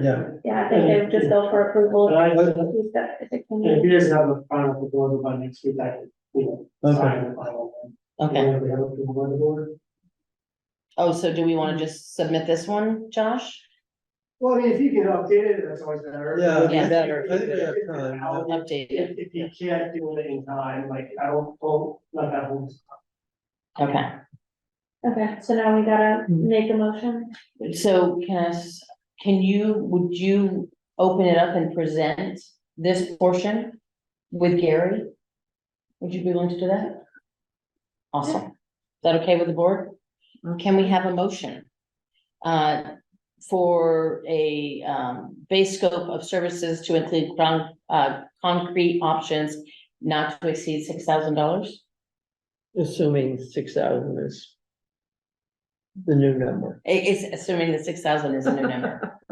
So moved. Or you make the motion. I move that we go to the select board and ask them to authorize the use of ARPA funds for for the structural engineer name to be included. Structural engineer come up with, structural design, to remedy the fan shell issues. And Kendra, can you make sure that on Monday, I mean, would you, because you're the guru, could you make sure that they all have that document in their packet for Monday, as well as John Lynn's drawings? So I should just be able to send it to you, right? And then you- Yeah, Right, By Yep. end of day Thursday. okay. Yeah. And then- Josh, is there anything else you need for documentation from us? Oh, I'm sorry. I was just gonna say. Second. you Need a second. We need a second for Fran. Denise, could I offer just a couple quick comments before you guys? Oh, absolutely, Tyler. Any help we can get. Yeah, sorry, I just didn't want you to vote without kind of just bringing this up for a quick second. So there's been a lot of back and forth kind of about various people, like what we can do to the band shell, what we can't do to the band shell. So kind of looking a little bit more closely at it, I think what we might be able to do is you can do substantial improvements to structures that are inside of the floodway. So what that means is, what is a substantial improvement? So substantial improvement is any reconstruction, rehabilitation, or addition, or other improvement of a structure after the effective date of adoption, the cost of which cumulatively exceeds 50% of the market value of the structure before the start of construction, or which results in expansion of greater than 25% of the existing gross floor area, whichever is less. So why does that matter? Basically, depending on what that is, if it's considered a substantial improvement, it's going to require conditional use and site plan review. But that being said, it looks like, because it does say the expansion of it, so you may be able to actually expand the bandstand a little bit. So which may help make it easier to make it handicap accessible and some of the other things that you guys are interested in doing. Oh, great. So I just wanted to throw that out there because I didn't realize, and again, I apologize for not really understanding how you guys are kind of doing the meeting and stuff like that. I thought it would be more of a conversation, but I just didn't want to, which is fine, it's your meeting. I just didn't want to just thought I would throw that out there before you guys voted on the motion. I wasn't sure if that would have any impact on your decision or not. This You is may wanna, just, like, we consider need to get making those changes or heavy anything. timber rafters and posts fixed before it falls in. Okay, that was all. I just wanted to, which That's would all- require that's awesome. permitting anyways, just so you do know. Awesome, thank you. Okay, so who seconded the motion? Jean did. Jean did, okay. All those in favor of Fran's motion regarding the proposal for the engineering services signify by saying aye. Aye. All those opposed? The ayes have it. So now we have two that we're bringing before them. Josh, if you think of anything that we're missing, please let us know and we will get it to you ASAP. I think so far the site plan for the ground store and the engineering proposal seem to be. Okay. the most important. And Gary, thank you for joining us. He's got Oh, another- fence, okay. So I made just a few copies. This is a portion of site plan done many years ago by Terry Boyle, who was the landscape architect. So I was asked to try to price out the granite fence that was shown on there. And I have don't have everything priced out, but I have the expensive stuff priced out. So if I counted the fence posts shown on that plan, and around the park are 80 posts. And then also leading up to the round church on the other side of Round Church Road, but within the town property line, there's another 13 posts. So then I got prices for the type of posts shown, which are 7 foot long, 8-inch by 8-inch posts. And there's two ways you can order these. Swenson Granite takes big blocks of granite, saws them 8 inches thick, and then puts them in a big hydraulic shear, basically, and pops off 8 inch pieces. So that method is called split, and then the thermal, so the sawed side leaves it too smooth, and they run a torch over it, and it pops the thin layer of the granite off to rough up the surface a little. That version is $379 each. The other way of doing it is called rock face and thermal. I'll give. Here's a cheap thing. The other way to do it is called rock face and thermal, where instead of splitting off 8 inch pieces, they'll split maybe 9 inch pieces. And then they lay a steel bar along, and somebody cleans up the edge with his hammer and chisel by hand. So they're a little fancier. That's $485. Because of the number of posts, there's a 20% reduction for the size of the order. So I have two numbers here. I wish I'd create more copies, but so if we did all 93 posts with the expensive version of posts and took the 20% discount, it'd be 36,000. If we took the split and thermal version and took the 20% discount, it'd be 24,256. Both of them have a $500 delivery charge. So that would get them on site. Between the two, I think for the round church, which is, an old church, I think, if that fence was there originally, it'd probably just be the split and thermal. There's not a huge amount of difference. You really have to look at them to see the difference. Is this fence anywhere that we could view it? I mean, I can bring in pictures. I would love pictures, and the picture that Fran had of the fence. What was that, the original? It was wood posts with, 2 rails. Did you get any quotes for that, or? The that's not- rails? Or the wood? I didn't, just because we've been working off this Terry Boyle plan for years. Okay. You put granite in, it'll be there in 200 years. So it's granite posts, and then what's this that goes this way? The railing, The yeah. railing. So, So is it granite railing as well? No. no. Okay. It's So a it would wood just be the post. granite posts. Yeah. I'm terrible. I have to see it. Yeah. I apologize. I don't know if anybody else has the Okay. issue. But so it would be the granite posts, and then there would be some material that brings the fence. Now, would it be like a 2-tier? Two It would be rails, 2 rungs. Is it called rungs? No, just Rails. Rails, Yeah. 2 rails. And what kind of wood would that be? I don't know what would be the best. I'll have to spend some time thinking about that. And then there's brackets and installation costs. For putting in either 80 or 93 posts, quite a bit of work. Now, what firm would do this? Well, I think a good excavation company probably. Could do it? Yeah. And what type of maintenance would be required? Well, the one option is to do posts and rails, one option is just do posts, you see that in a lot of places where. Like the immigration building in Wilson, I've seen that. they have just the post, and that's really a barrier for cars that wanna attack the building, and drive into the building. But, there's places in downtown Burlington that have just posts. One thing. The rail definitely be more maintenance. And then rot out, they need to be painted.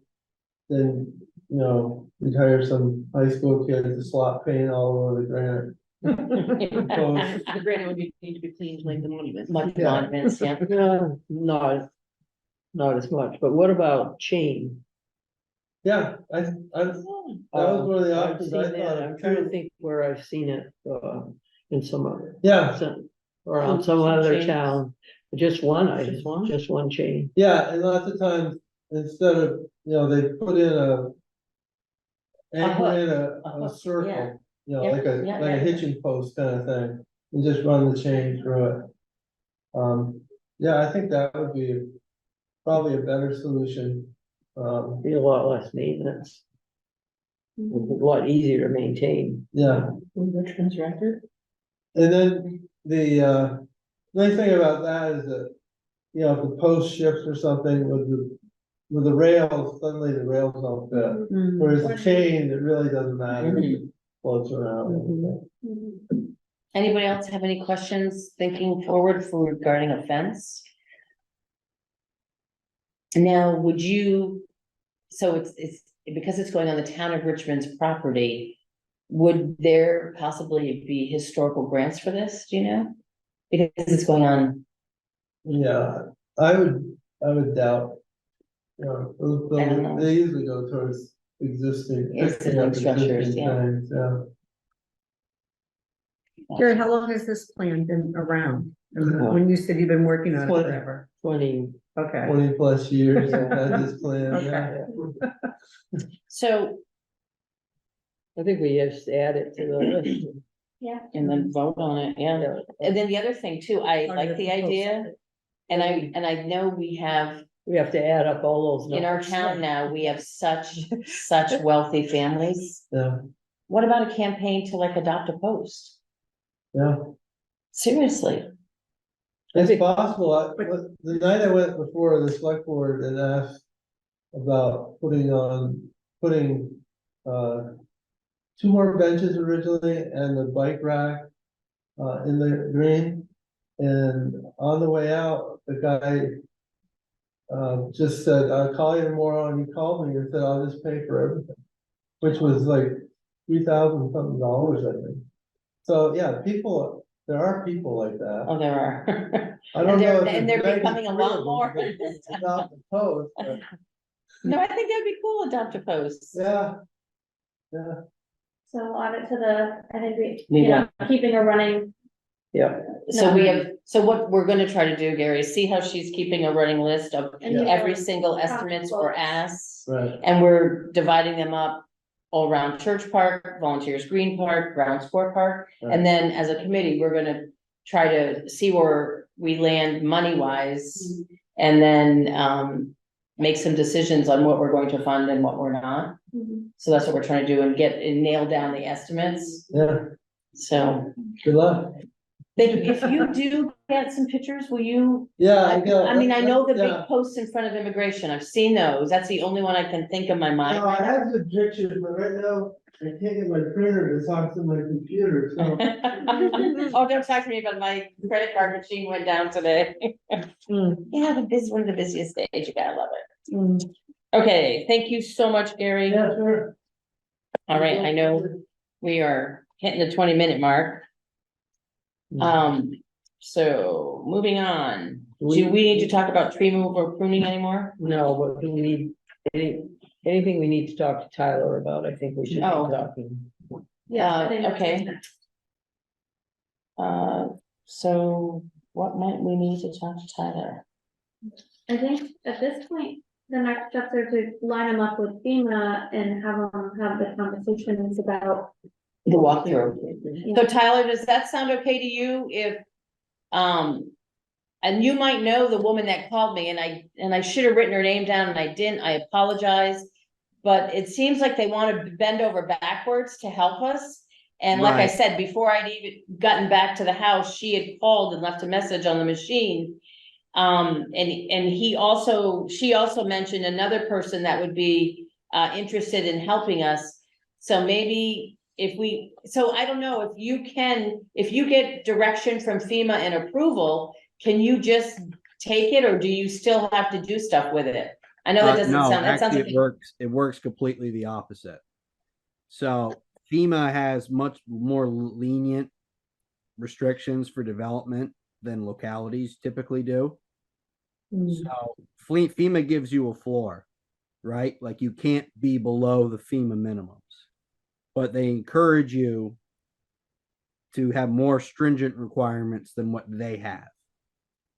So typically how this works is FEMA says, okay, here's the baseline. You can't be below these standards, but you can be more strict. For example, FEMA will let you build on fill in certain areas if it's not in the floodway. Richmond in particular prohibits that. So it's just one example of like what people don't realize oftentimes. They think FEMA is the be all and end all. It goes the other way around. It starts at the locality, then it goes to the state, and then it goes to FEMA. FEMA does give some baseline stuff for like NFIP, like you have to meet FEMA minimums. But in terms of regulating activities in the floodway, you can go above and beyond, and most communities do. That are a lot of them do. So that is worth bearing in mind. So just because FEMA lets you do something, it could still not be in compliance with our floodplain regulations. Okay, So that's kind of where they and I don't doubt their sincerity in wanting to be helpful, but we may be running into an issue where FEMA will let you do something, but our regulations won't. For example, substantial improvement and like tracking that over time. FEMA only requires that you substantial improvement to be tracked per project. So you can't, if it's considered substantially improved, if it's 50% or more of the current market value of the home. What we do is we track that since we adopted the floodplain regs. And why does that matter? Because once you hit 50% of the current market value of the home, that automatically will trigger conditional use review every time you want to do an improvement to the structure. And the floodplain regulations are one of the few places where we actually regulate interior remodels. So if you want to put paint in your house, you want to redo your kitchen, you want to put down new flooring, and your home's inside of the flood hazard overlay district, you're supposed to get a permit for that.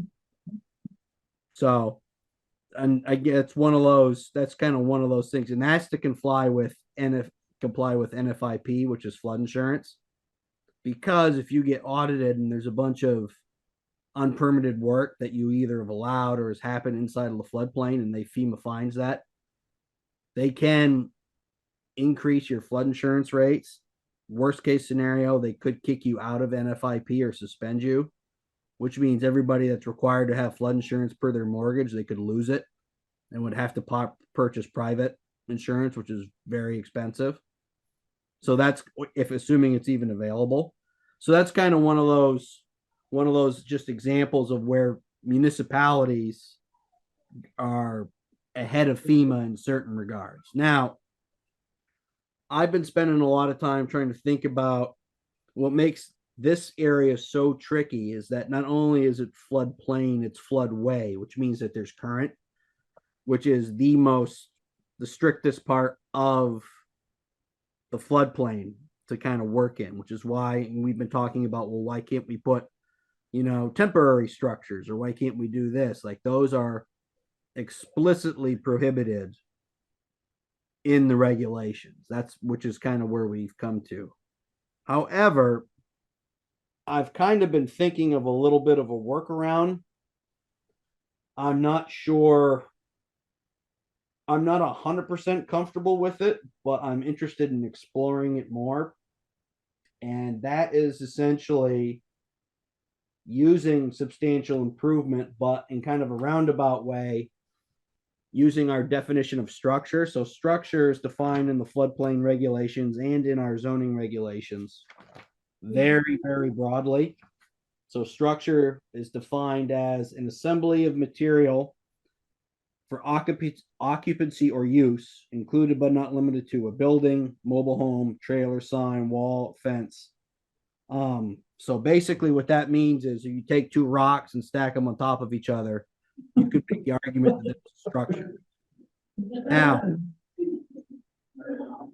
Now that sounds, and I guess so you can kind of see my dilemma, whereas given how broad that definition is, anything could be construed as a structure. So anything new, right, that isn't already there would be a structure. But we do allow substantial improvements to structures that are in the floodway, and that's noted in section 6.8.9.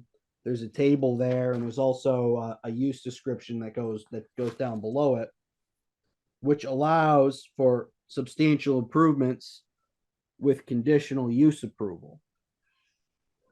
Now, what I was playing around with and I was thinking about a little bit beforehand, and then actually your Browns Court conversation helped me flesh it out a little bit more. And again, I'm not 100% comfortable with this. I need to think more about it. But I'm wondering what I might be able to do is if I could classify, depending how I can do this, if it's principal structure, it's again, there's a lot to figure out, but I'm inclined at looking at the fields themselves, the soccer fields, the baseball fields, basketball courts. I think there's basketball courts down there, if I'm not mistaken. No, No, no. Okay, let's scratch that. In the playground itself in the playground, and calling those things structures. Now, by calling them structures, right, we're allowed to substantially improve structures. They're not new structures, whereas each individual little piece, right, rather than saying that the bench is a structure in and of itself, you could say the field is a structure that has this bench as part of that structure.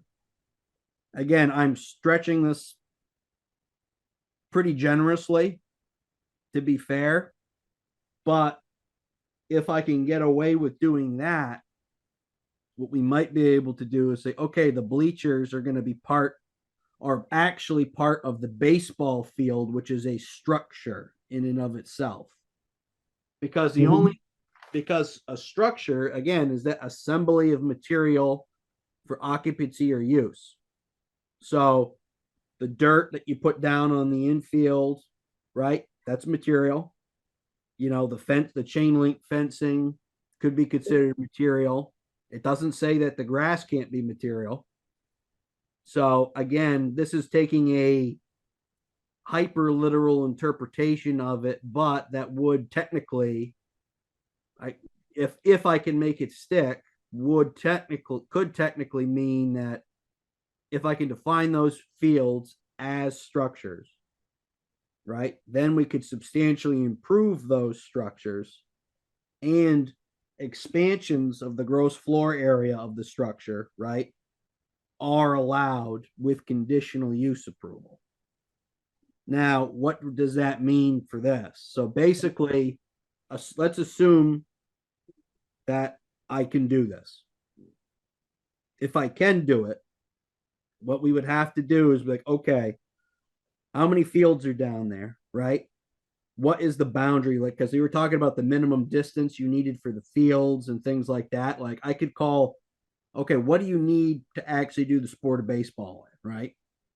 Maybe we can include some extra space for bleachers and things like that, which are associated with that structure. And we could say, okay, that is a structure right here. We draw a box around it. If it's inside this little bubble, this is the structure for this field, right?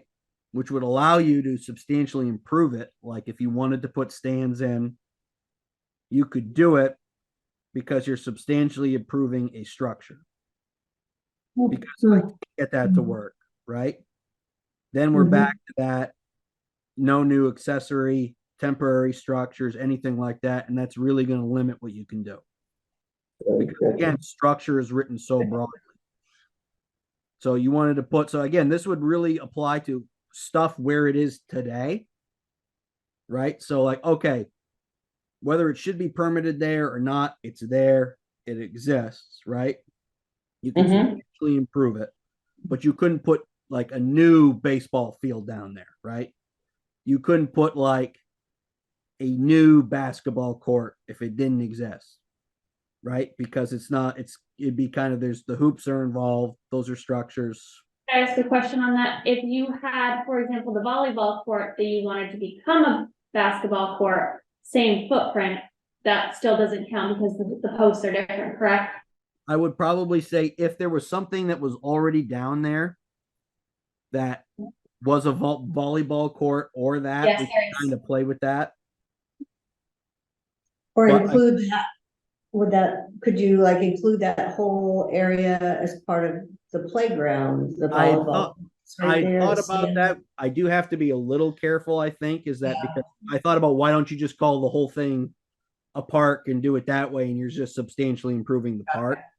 Yeah, But I just think that's a little tougher sell because I'm saying the park is the use, right? The Yeah. fields are structures inside of the park that help you execute the use, if that kind of makes sense. And again, I am stretching this about as far as I think I can get away with. So but it's not, Okay. again, this is like 60-40. I could even maybe get this to work, but I'm inclined to do it if we can, Yeah. if I can actually make it work. All right.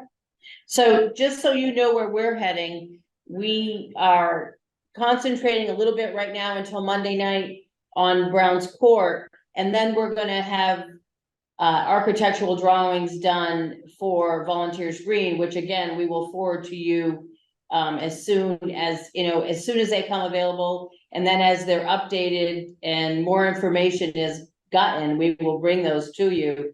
Because we definitely want you in on the bottom ground all the way up, because we are gonna need your help.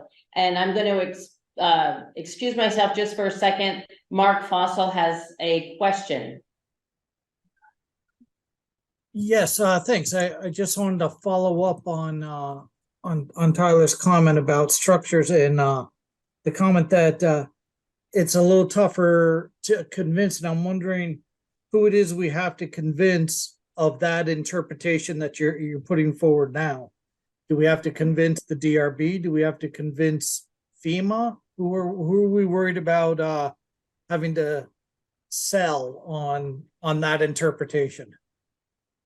Well, to be perfectly frank, part of it's me because I'm the floodplain coordinator, so it's my job to approve development in the floodplain. Right. So basically, I have to be able to say, okay, if we get audited by FEMA or something, right? Yeah. I have to say, how did we comply with our floodplain regulations, right? Yeah. Well, okay. So our regulations, and again, I'm bound as the zoning administrator to interpret the regulations literally.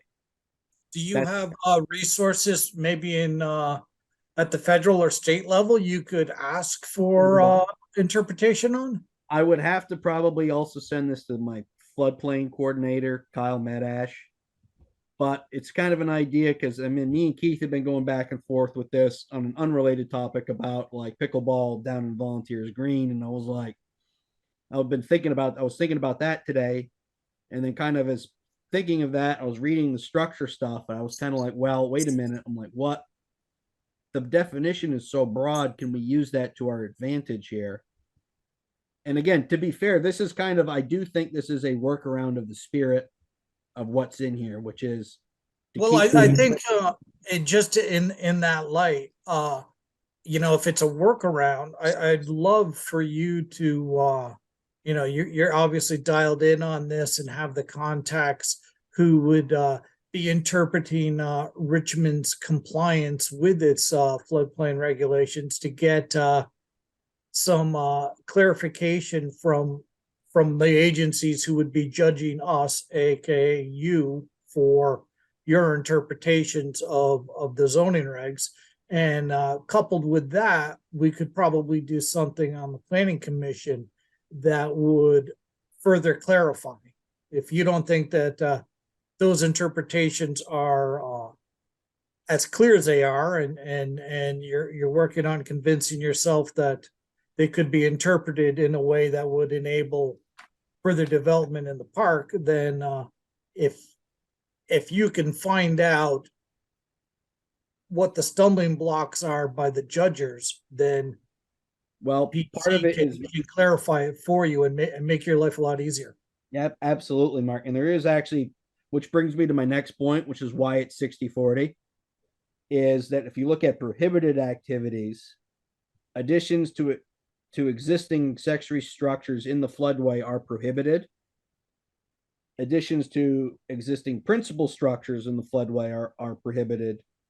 Additions to existing minor structures inside the floodway requires conditional use.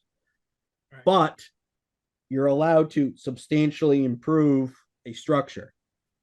So there's kind of a contradiction in there, right? So on the one hand, you can't improve a principal structure.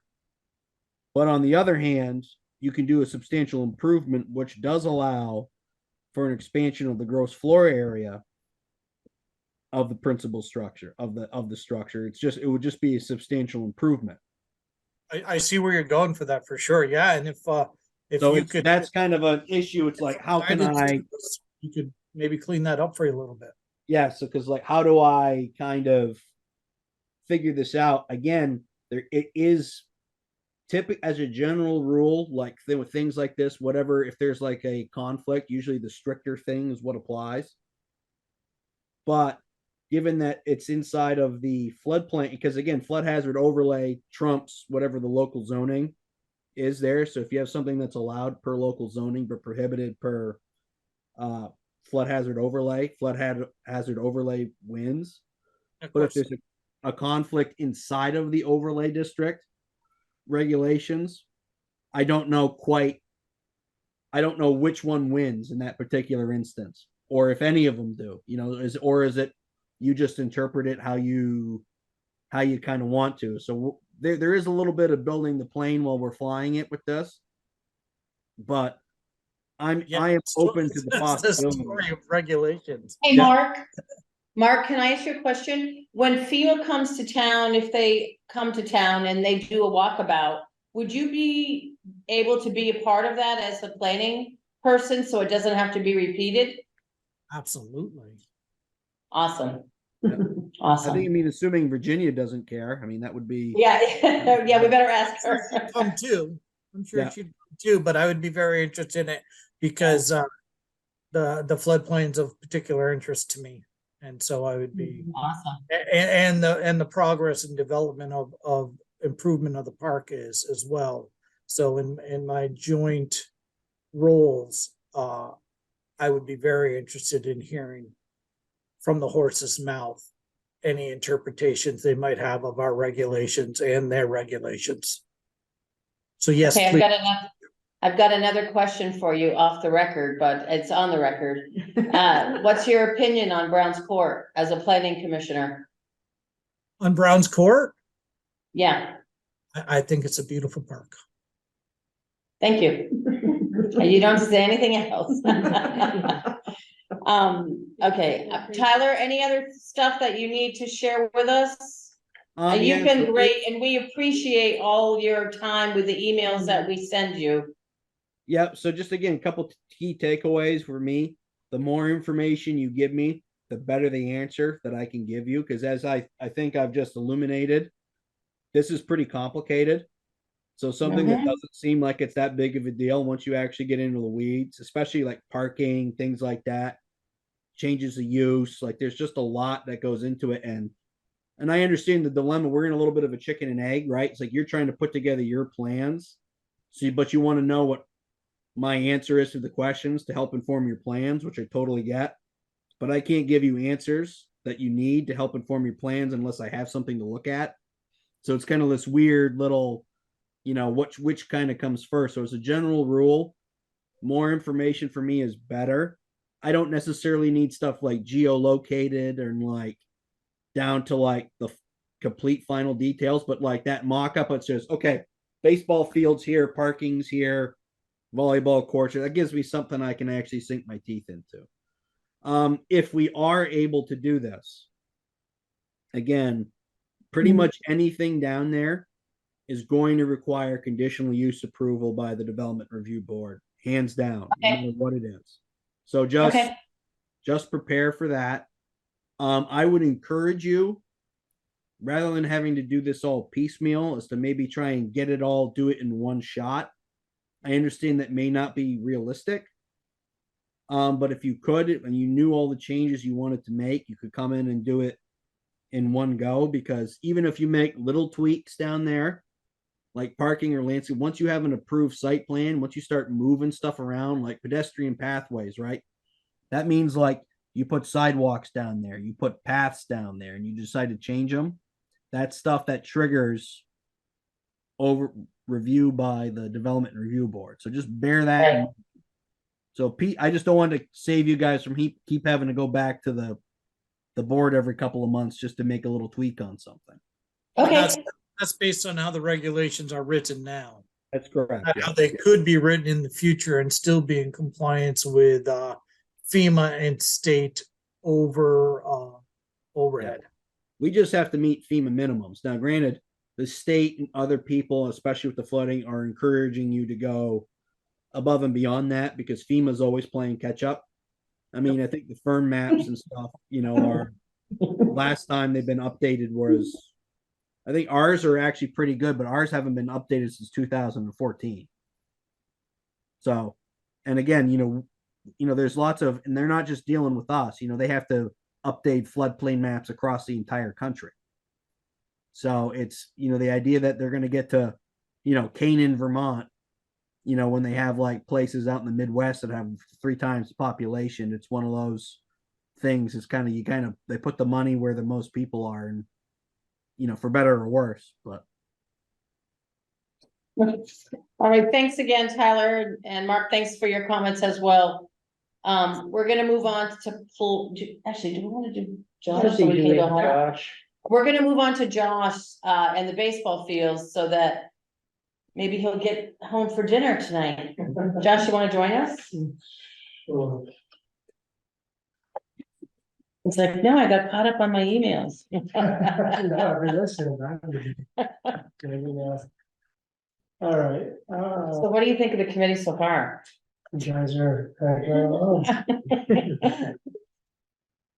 All right, so I've been trying to gather some estimates. I might be able to get a few more. I've reached out to a couple of different firms that can maybe do something with the baseball fields for restoration, looking primarily at fields 1, 2, and 3 over at Goldsmiths Green. So the one I had most success with was reaching out to Heinsberg. They actually recently built a brand new field. So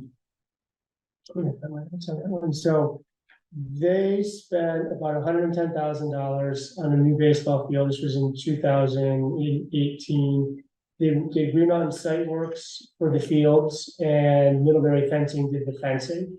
So I reached out to both of those companies to try to figure out what would it cost to kind of renovate existing fields. So looking at the field restoration, it kind of gave me a rough estimate between $30,000 to $40,000 per field. What that really gets you is new clay or redoing the clay on the fields of the ball fields, and then redoing some topsoil on the grassy portions of the ball fields as well. And that provides you with a nice flat surface, good transitions from the infield grass to the clay. I also reached out to Spence Excavating, which is a more local company. We talked with Chris a bit. We kind of went over, he and I, kind of the material costs. If we looked at maybe 2 loads of clay per field, and I think we were at like 2 tandem dog truck loads of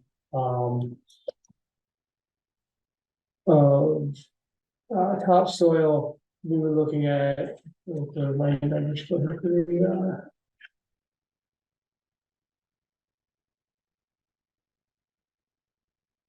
that's from Spensco. I think it was more like $8,000 or $9,000 for just the materials. I asked him for an estimate of what it would cost for him to bring in his crew and his machines. He hasn't gotten back to me on that yet, but that might be closer to $20,000, especially with somebody like Chris, who's local, who might say, hey, I want to do something with you guys. So I kind of sketched it out as somewhere between $20,000 to $40,000. I do have a call in. I've been playing phone tag with another person that does this. They did a field down in Woodstock, which sounded more similar to ours, where there was an existing field. He did a renovation. So I'm trying to get in touch with Todd on that as well to come back. So you can pencil in some of those numbers now if you like, but I'll try to come back with some more. The other one that I need a few more quotes on is the fencing. So I reached out to Middlebury Fencing, which is the company that did the fence down in Heinsberg.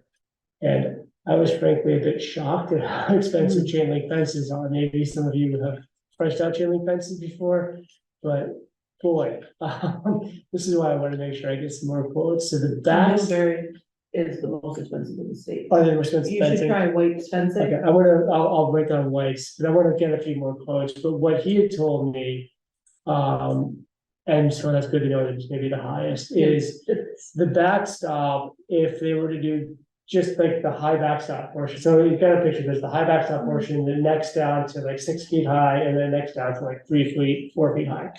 So that kind of goes out down the first or third baseline. So backstop installed with posts and everything sort of from scratch is actually $18,000. If he came in and used the existing posts that we have, the vertical and the horizontal, we take $10,000 off of that to just do the chain link with the brackets that adhere to that. So that's about $8,000. The 6 foot high that go down the side is about $8,100. Cut that in half if he's using existing posts. And the 4 foot high down the side, which that extension is another $4,200. Again, cut that in half and throw it away the fabric. So for estimate, and Kendra, I can send you my rough spreadsheet here if you like. I was looking at fencing somewhere between 14,150 per field up to 30,300. I will reach out to Weiss to see if there's some better estimates that we can get. I just learned this doing the daycare fencing. Oh, good, yeah, no, I'll try to get to them as well, see if we can get some other estimates, because I was about 18. Lafayette put in the backstops. Is that, The Lafayette okay, put in the maybe backstops. Are they a fencing company as well? Yeah, when I was on recreation, we hired them to do the backstops. So I Yeah. can reach out to them too. And I'm just thinking out loud, what happens when we flood again? I saw and the reason I'm asking this is because I was walking after the flood once and I saw all the soccer nets and I couldn't believe all the stuff that was stuck in them. It was crazy. Yeah, so the backstops, they had a lot of stuff sort of added to them. If you went down there right after, there was a lot I of. didn't see those. Yeah, I'll probably have some pictures somewhere. It was a lot of like just debris, but we actually had little league volunteers who went out to help clean out the concession stand and the restrooms. And they sort of like raked it off and it was pretty fine after that. Oh, it was. The only spot that really got some damage was on the first field that's closest to the playground. There was a couple of posts that got a little undermined and those still need to be repaired. But overall, the water flowed through them. Really Oh, they did, well. okay. Yeah, it didn't really, aside from the one field, there was really no damage to the actual. Did you have structure. to take like a water pressure cleaner to them or anything? Actually, it just worked better to have people just sort of like, Rake the yeah, because stuff it was out. all, that was all dried out, so rather than Gotcha. try to power wash it out, they used to rake them on, they raked it out, it didn't take too long. Okay. Do we really need to do backstops? Well, we may not, I mean, I think that, they're right, like some of them are getting kind of bowed out at the bottom. So if there's a way to repair that rather than get brand new backstops, I think that would be definitely helpful. There's some spots where there's actually like holes underneath it. So there might be a way to repair that for less. Looking at dugouts, they spent about $20,000 on the dugouts in Heinsberg. That was in 2018. Based on floodplain regulations, I don't know what we can do, although with Tyler's new idea of everything's a structure. Structure. I was gonna estimate like 25,000 if we wanted to put in dugouts, but we do have dugouts on 2 of the fields already. I would recommend maybe some upgrades to that, because right now what happens is they're pretty flush with the ground in front of them, so they get a ton of water in them. And they don't drain at all. So if there was a way to maybe raise them up a little bit and create a pitch to the back and maybe some drainage holes. It would save the coaches a ton of time trying to drive through some of those out. We saw where my granddaughter was playing softball in Massachusetts. Was a dugout that wasn't a concrete block dugout. Yeah. It was just a fenced dugout with a cover. And just seems so much better Yeah, than what we have. yeah, and the dugouts, There's air yes. going through. The dugouts in Heinsberg, they have like big wooden timber frames, but they have like more of a screen back, and I think the ground is actually crushed stone, so it drains really well. Is there And we any went way there you and the could get kids pictures actually for bought us? them. Of the Heinsberg dugouts? Yeah. Yeah, I could get that, I'm sure. But And then Heinsberg also, anything, we had talked briefly about water. Is that in your quote? I didn't look into quotes on water, Okay, but I just looked at sort of the field restoration, which to me is the most important. That's what might be my question, what's one? Yeah, what's, Field restoration is most important, right? I mean, we're looking at probably some FEMA repairs as well, and hopefully have an answer from them tomorrow if FEMA will cover that. Because historically, Little League is paid for, adding clay to it. right, But I talked to one FEMA rep who said, well, town-owned land, it's town field, Little League's kind of doing it in lieu of a site fee. And I'm like, I like, that sounds good. So I might on Monday night, actually, if I get an answer tomorrow, talk to the board about, would the board pay for this knowing we'll get reimbursed from FEMA? So we might be able to do some of this work, which would probably help reduce some of these numbers too, because if we could get a load of clay paid for by FEMA, 75 to 90%, and some top, maybe that, I don't know if we could justify the topsoil, but we could certainly justify a load of clay per field, because a lot of it got washed away. so I know and I don't know what you call them, the funds that sit in the budget that aren't used, like soccer has quite a little bit right there right now. So those are Reserve reserve funds. funds, yeah. Does baseball have any reserve funds? No, so soccer is interesting. So soccer, that's an independent account, but it runs through the town. I think I'm not sure what was going on years ago. with Yeah, that. I get invited annually. Maybe you know. Well, we had our own checkbook. Okay. When Soccer. soccer was started, Yeah. the recreation committee, we had our own checkbook, and then after a while, in money in, money out. And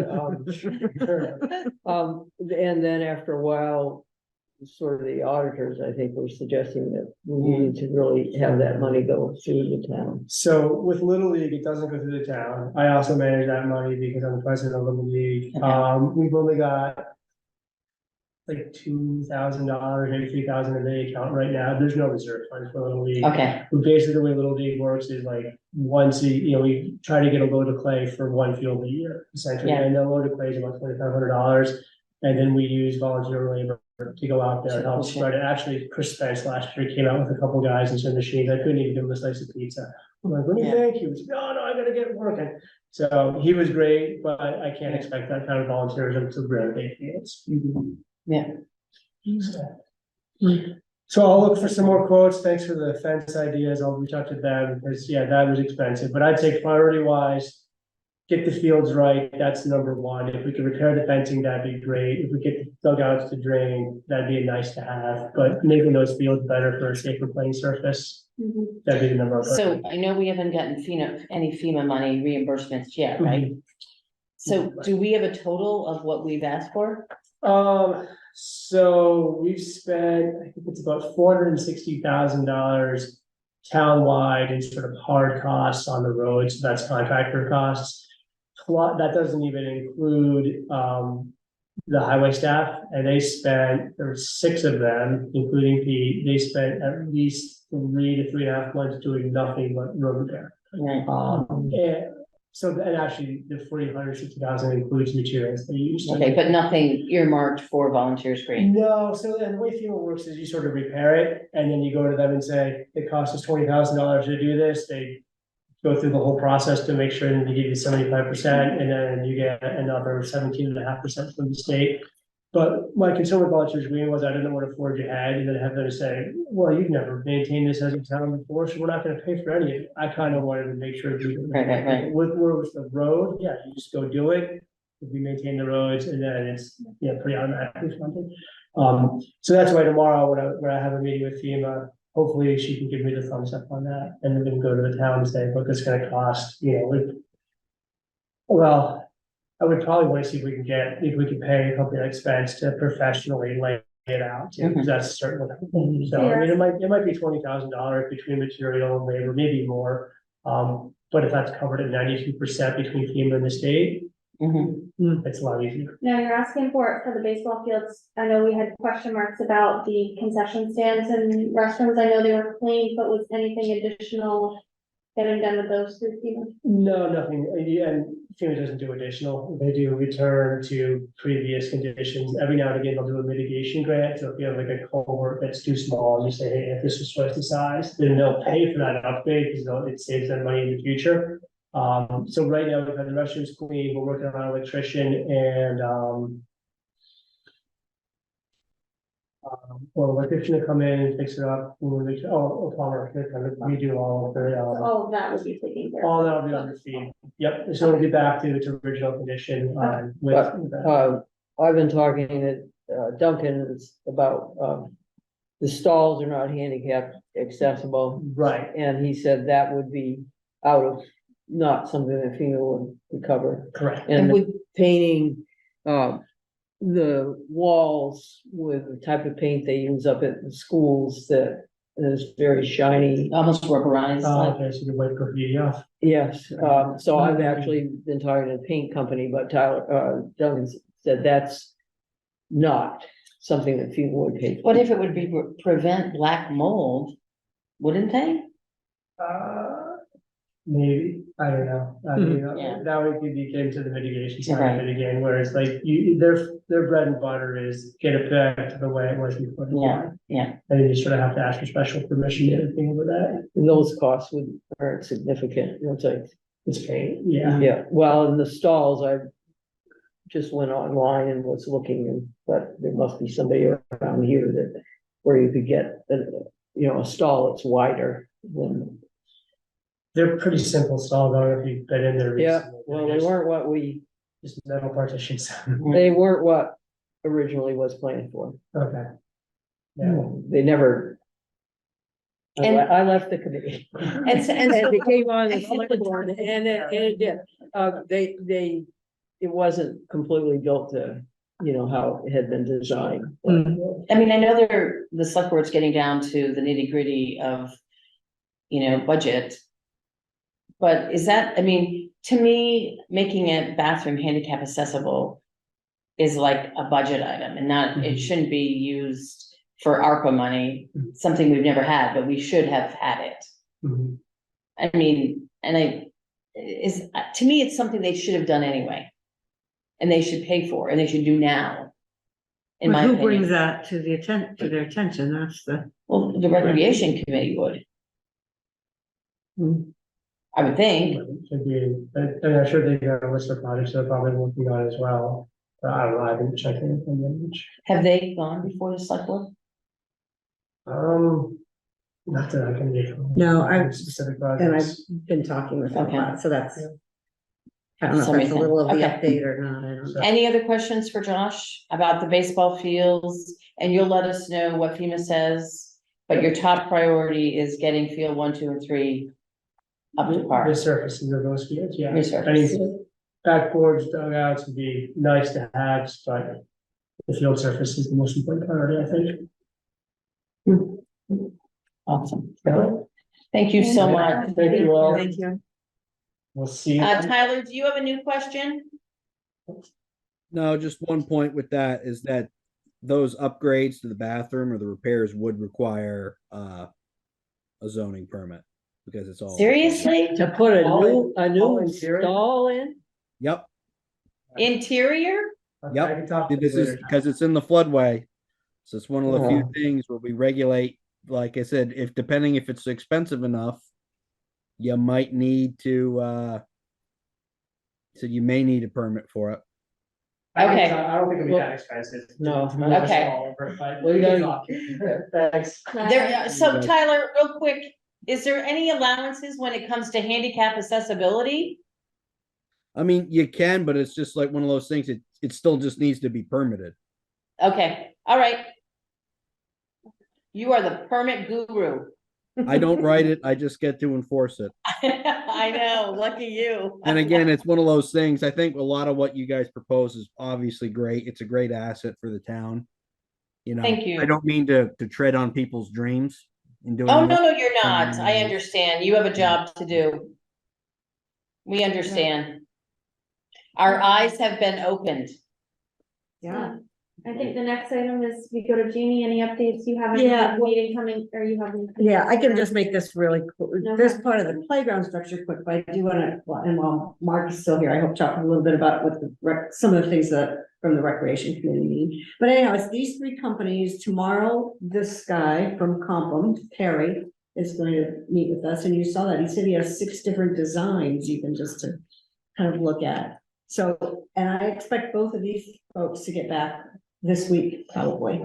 So I almost think that maybe when all three of these come in, then we want to spend Meeting, a portion of time, and every one of them has said, you know, oh, they'll present to the committee, or, so I think we just have kind of figured that out, and. And Rec- maybe bring it Rec to a really meeting, wants to be you each very- get 15 minutes. Yes. Here's your thing, yes, go. Right, and that's something that the rec committee really wants to be involved in. Yeah. because Oh, they we could have a did- joint And they meeting. did a great, yes, that's exactly what I had thought, you know, so I think we don't have to talk, oh, Okay. I don't know. I do have what to I need say, learn and I was a talk to little Tyler shocked about. when I saw that he said it's over 200,000. I was like, Oh, I think I said that at the last Yeah. meeting.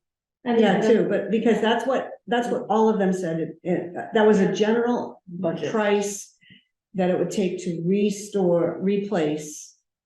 And I'm hoping that means from demolition to building, what I've learned is like just building the base is going to be, that's almost the biggest, one of the biggest parts of the playground, to have the base that's just right. will that get washed And out? that will, so that's when we get these, then I'll want to definitely meet with Tyler Right, to find out, because they have all these different base recommendations. There's a poured rubber base, there's bases. We've talked about those mats. I'm not sure if they're gonna be able to be used. I was wrong. It's not on top of wood chips, it's on top of gravel base. mhm. The wood chips is probably still the most affordable. There are many states now that are phasing out wood chips because, as you said, they're not, you know, You they're don't know what's in not it. really very kid friendly, and they're definitely not Sanitary. accessible.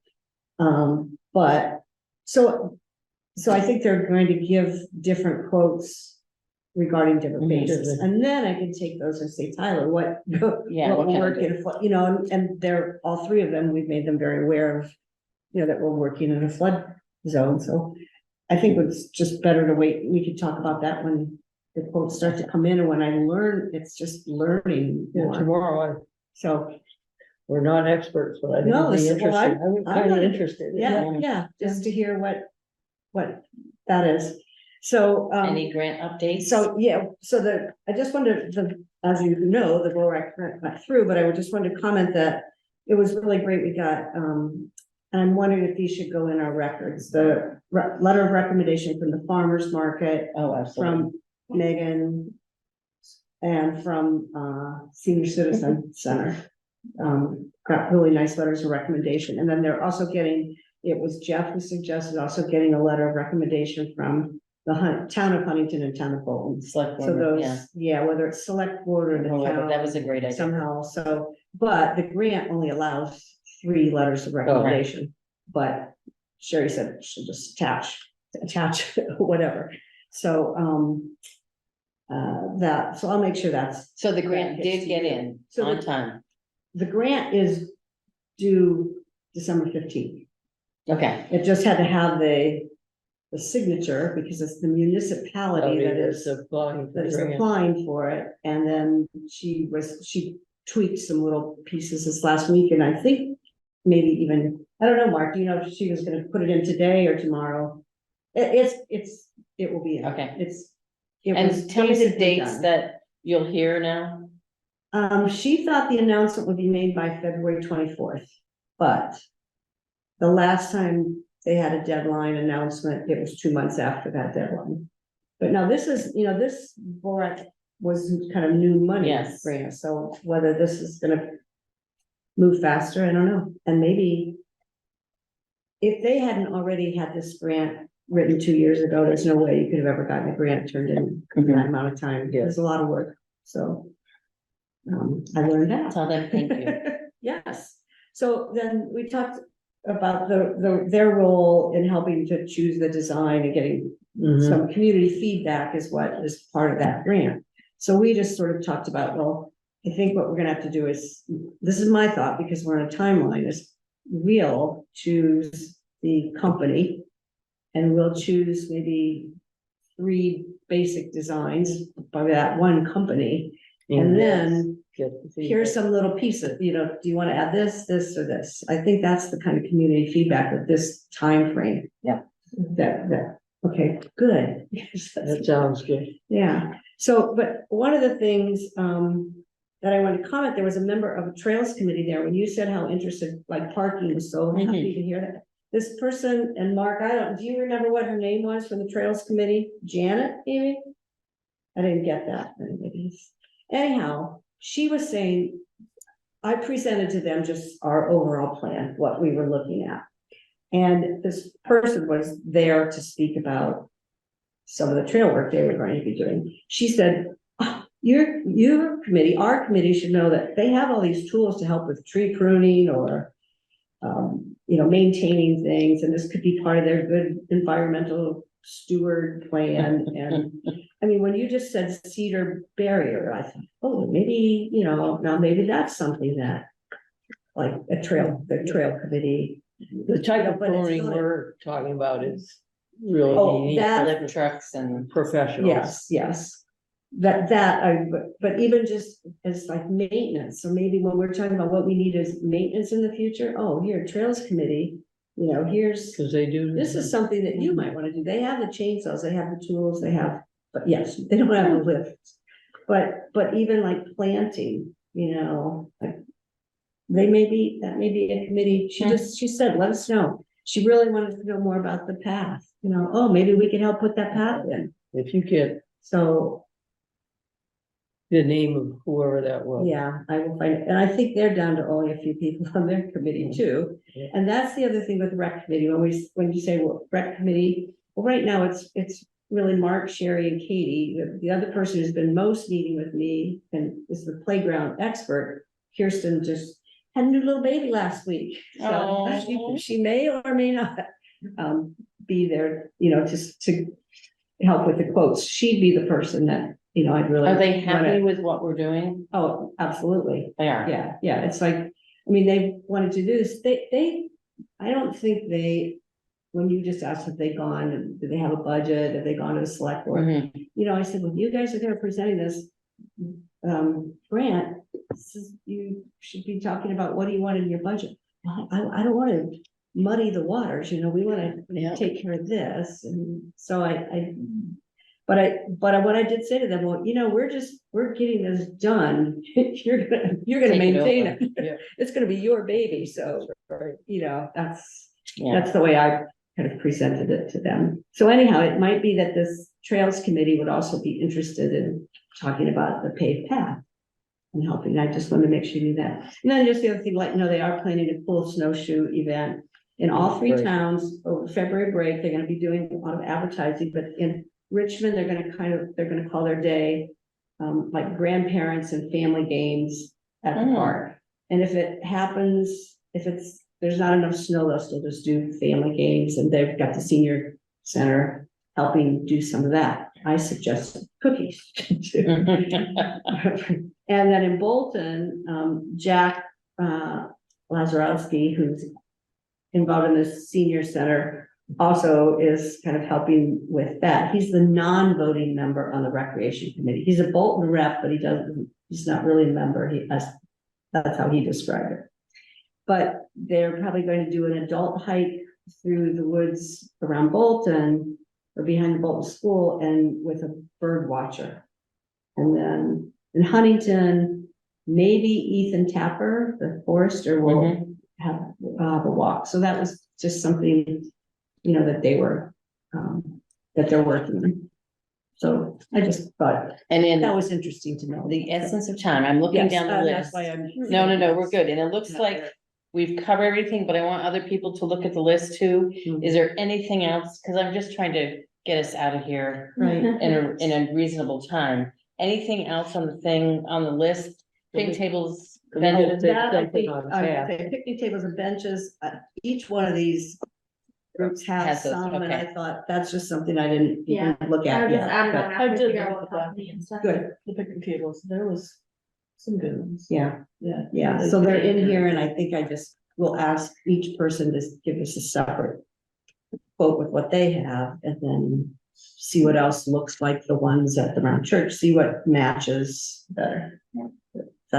Is that enough for that? I just, let me have a couple No of problem, things. go ahead. On the Christmas tree at the round church, we're not planning to remove the larger one.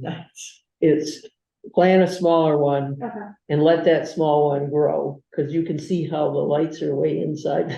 Oh, it's the tree. beautiful It does though. the tree, but, and then when the small one gets big enough, we would light the small one. And then if need be, at some point, the bigger one may get too big that it has to go, but the plan is not that originally. And then, I was doing some research online, regional planning and just looking at trail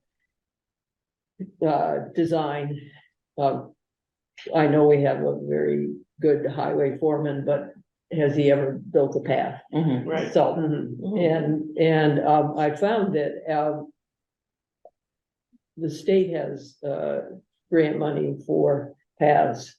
And the name to call is Peter Pochop. Our Peter Pochop? Our Peter Pochop. No way. So I have a call into him yesterday, he wasn't there and I left a message, but, Oh, that's awesome. so, you know, see if, and I've worked with him when I was on the select board and, we can pick his brain, you know, a lot on grants, but also on, I wanna make sure if we're building the path, we're building it right. Yeah, Mhm. right. Absolutely. Oh, that's fantastic. And when we get to really talk about that at a meeting, I think it'd be great that we invite Janet or whatever her name was, Yeah. trail committee person Right. to Yep. come, just be part of that, because So- again, that's gonna be their baby to take care of. Right. Probably. Exactly. Just so you know, when I showed, and I apologize if anybody saw me hand my phone to Kara, I contact, okay, oh my God. Kendra, can you tell who's exhausted today? I handed my phone to Kendra to show her an email I had sent to Annie LaJoy on December 5th. I never heard from her. And just sitting here realized, oh my God, I never heard from her. So I'm probably just gonna walk across the street to her house and knock on the door, because there's a chunk of change sitting there. And I know the select board's trying to get rid of all those little accounts. This is the soccer. The soccer. Mhm. And I think money that got stuck there and it's just there. Yeah. So I don't know, maybe maybe Annie's not the person to I make know that she's trying to decision. create a separate committee, because she's trying to she's been doing all of it, like on her Oh, own. totally. And so I know at the last end of soccer season, she was looking for volunteers, and I know that I don't know names, but a few people Okay. had volunteered, she was. So creating a if committee she to won't sort of come, share the work. maybe someone else will come or maybe we Mhm. just ask And then them to. encourage her to get the recreation Yeah. committee. Well, and you is know, there I mean, anything that that should the be some- soccer people? Need, and that's what I keep telling her. Do you need anything? And I meant to ask Josh, does the soccer use their fields or are they separate? What do you- Soccer play on the baseball On the field? ball, No, is it like? To the out back, it's further. it's Yeah. further. Okay, perfect. they don't Yes. wanna- Okay. You don't want baseball infringing on soccer. Right. All right, anything else that we need to talk about before we go? I just have a question, when we get all these quotes, do you want all of these on record too? I mean, should we just I keep, think you're you gonna just get kind physical of. quotes, and I think Yes, those you can and- send my way, Okay. like you saw, I kind of pull them up, I have this Yeah, PDF where right. I I see. have all of your documents you send to me Mhm, here, and they're by park and by project. Mhm. And then I have the quotes that I'm compiling like this and all your contacts. And Perfect, yeah. I think as Denise Barnard, not for the Three Parks Committee, I think I'm going to write a letter to Front Porch Forum Mhm. and just say how I feel that it's been a park for 100 years, leave it as it is. I know we need affordable housing. I don't feel that's the place. I also feel Richmond's done a lot. Well, didn't someone say it was on the deed for recreational? It is, So. but they can do whatever they want. But I love what the information Fran brought tonight, that if either Champlain Housing Trust or Cathedral Square Corp buys it to purchase affordable housing, to do affordable housing, it has to be sold. She just said tonight that it can't be sold unless it's a townwide vote. And I'm telling you right now on record, if it gets further than that they're gonna take it for affordable housing, I will do a petition to make sure there's enough votes to bring it to even if we have to bring it to a town meeting vote or a special vote. Cost of what the current. we'll say per acreage in the villages right now, it's like you'd have to have this pay for it for a large chunk of money or a huge Well, and you don't, donation. Yeah, oh no, that's scary, that's scary. yes. Okay, but, And maybe yeah. did you get I'll Gary's keep that unless you. want. Yeah. information, even though it's. Yeah. He gave me a copy of it. I think a lot of it, a lot of the stuff in this town needs to get put on Purchase Forum in layman terms, where everybody can understand. Because there's so much that gets through this town. Because it's in. And I wonder if I, Description. wait and expend your energy after Monday's meeting. Yes.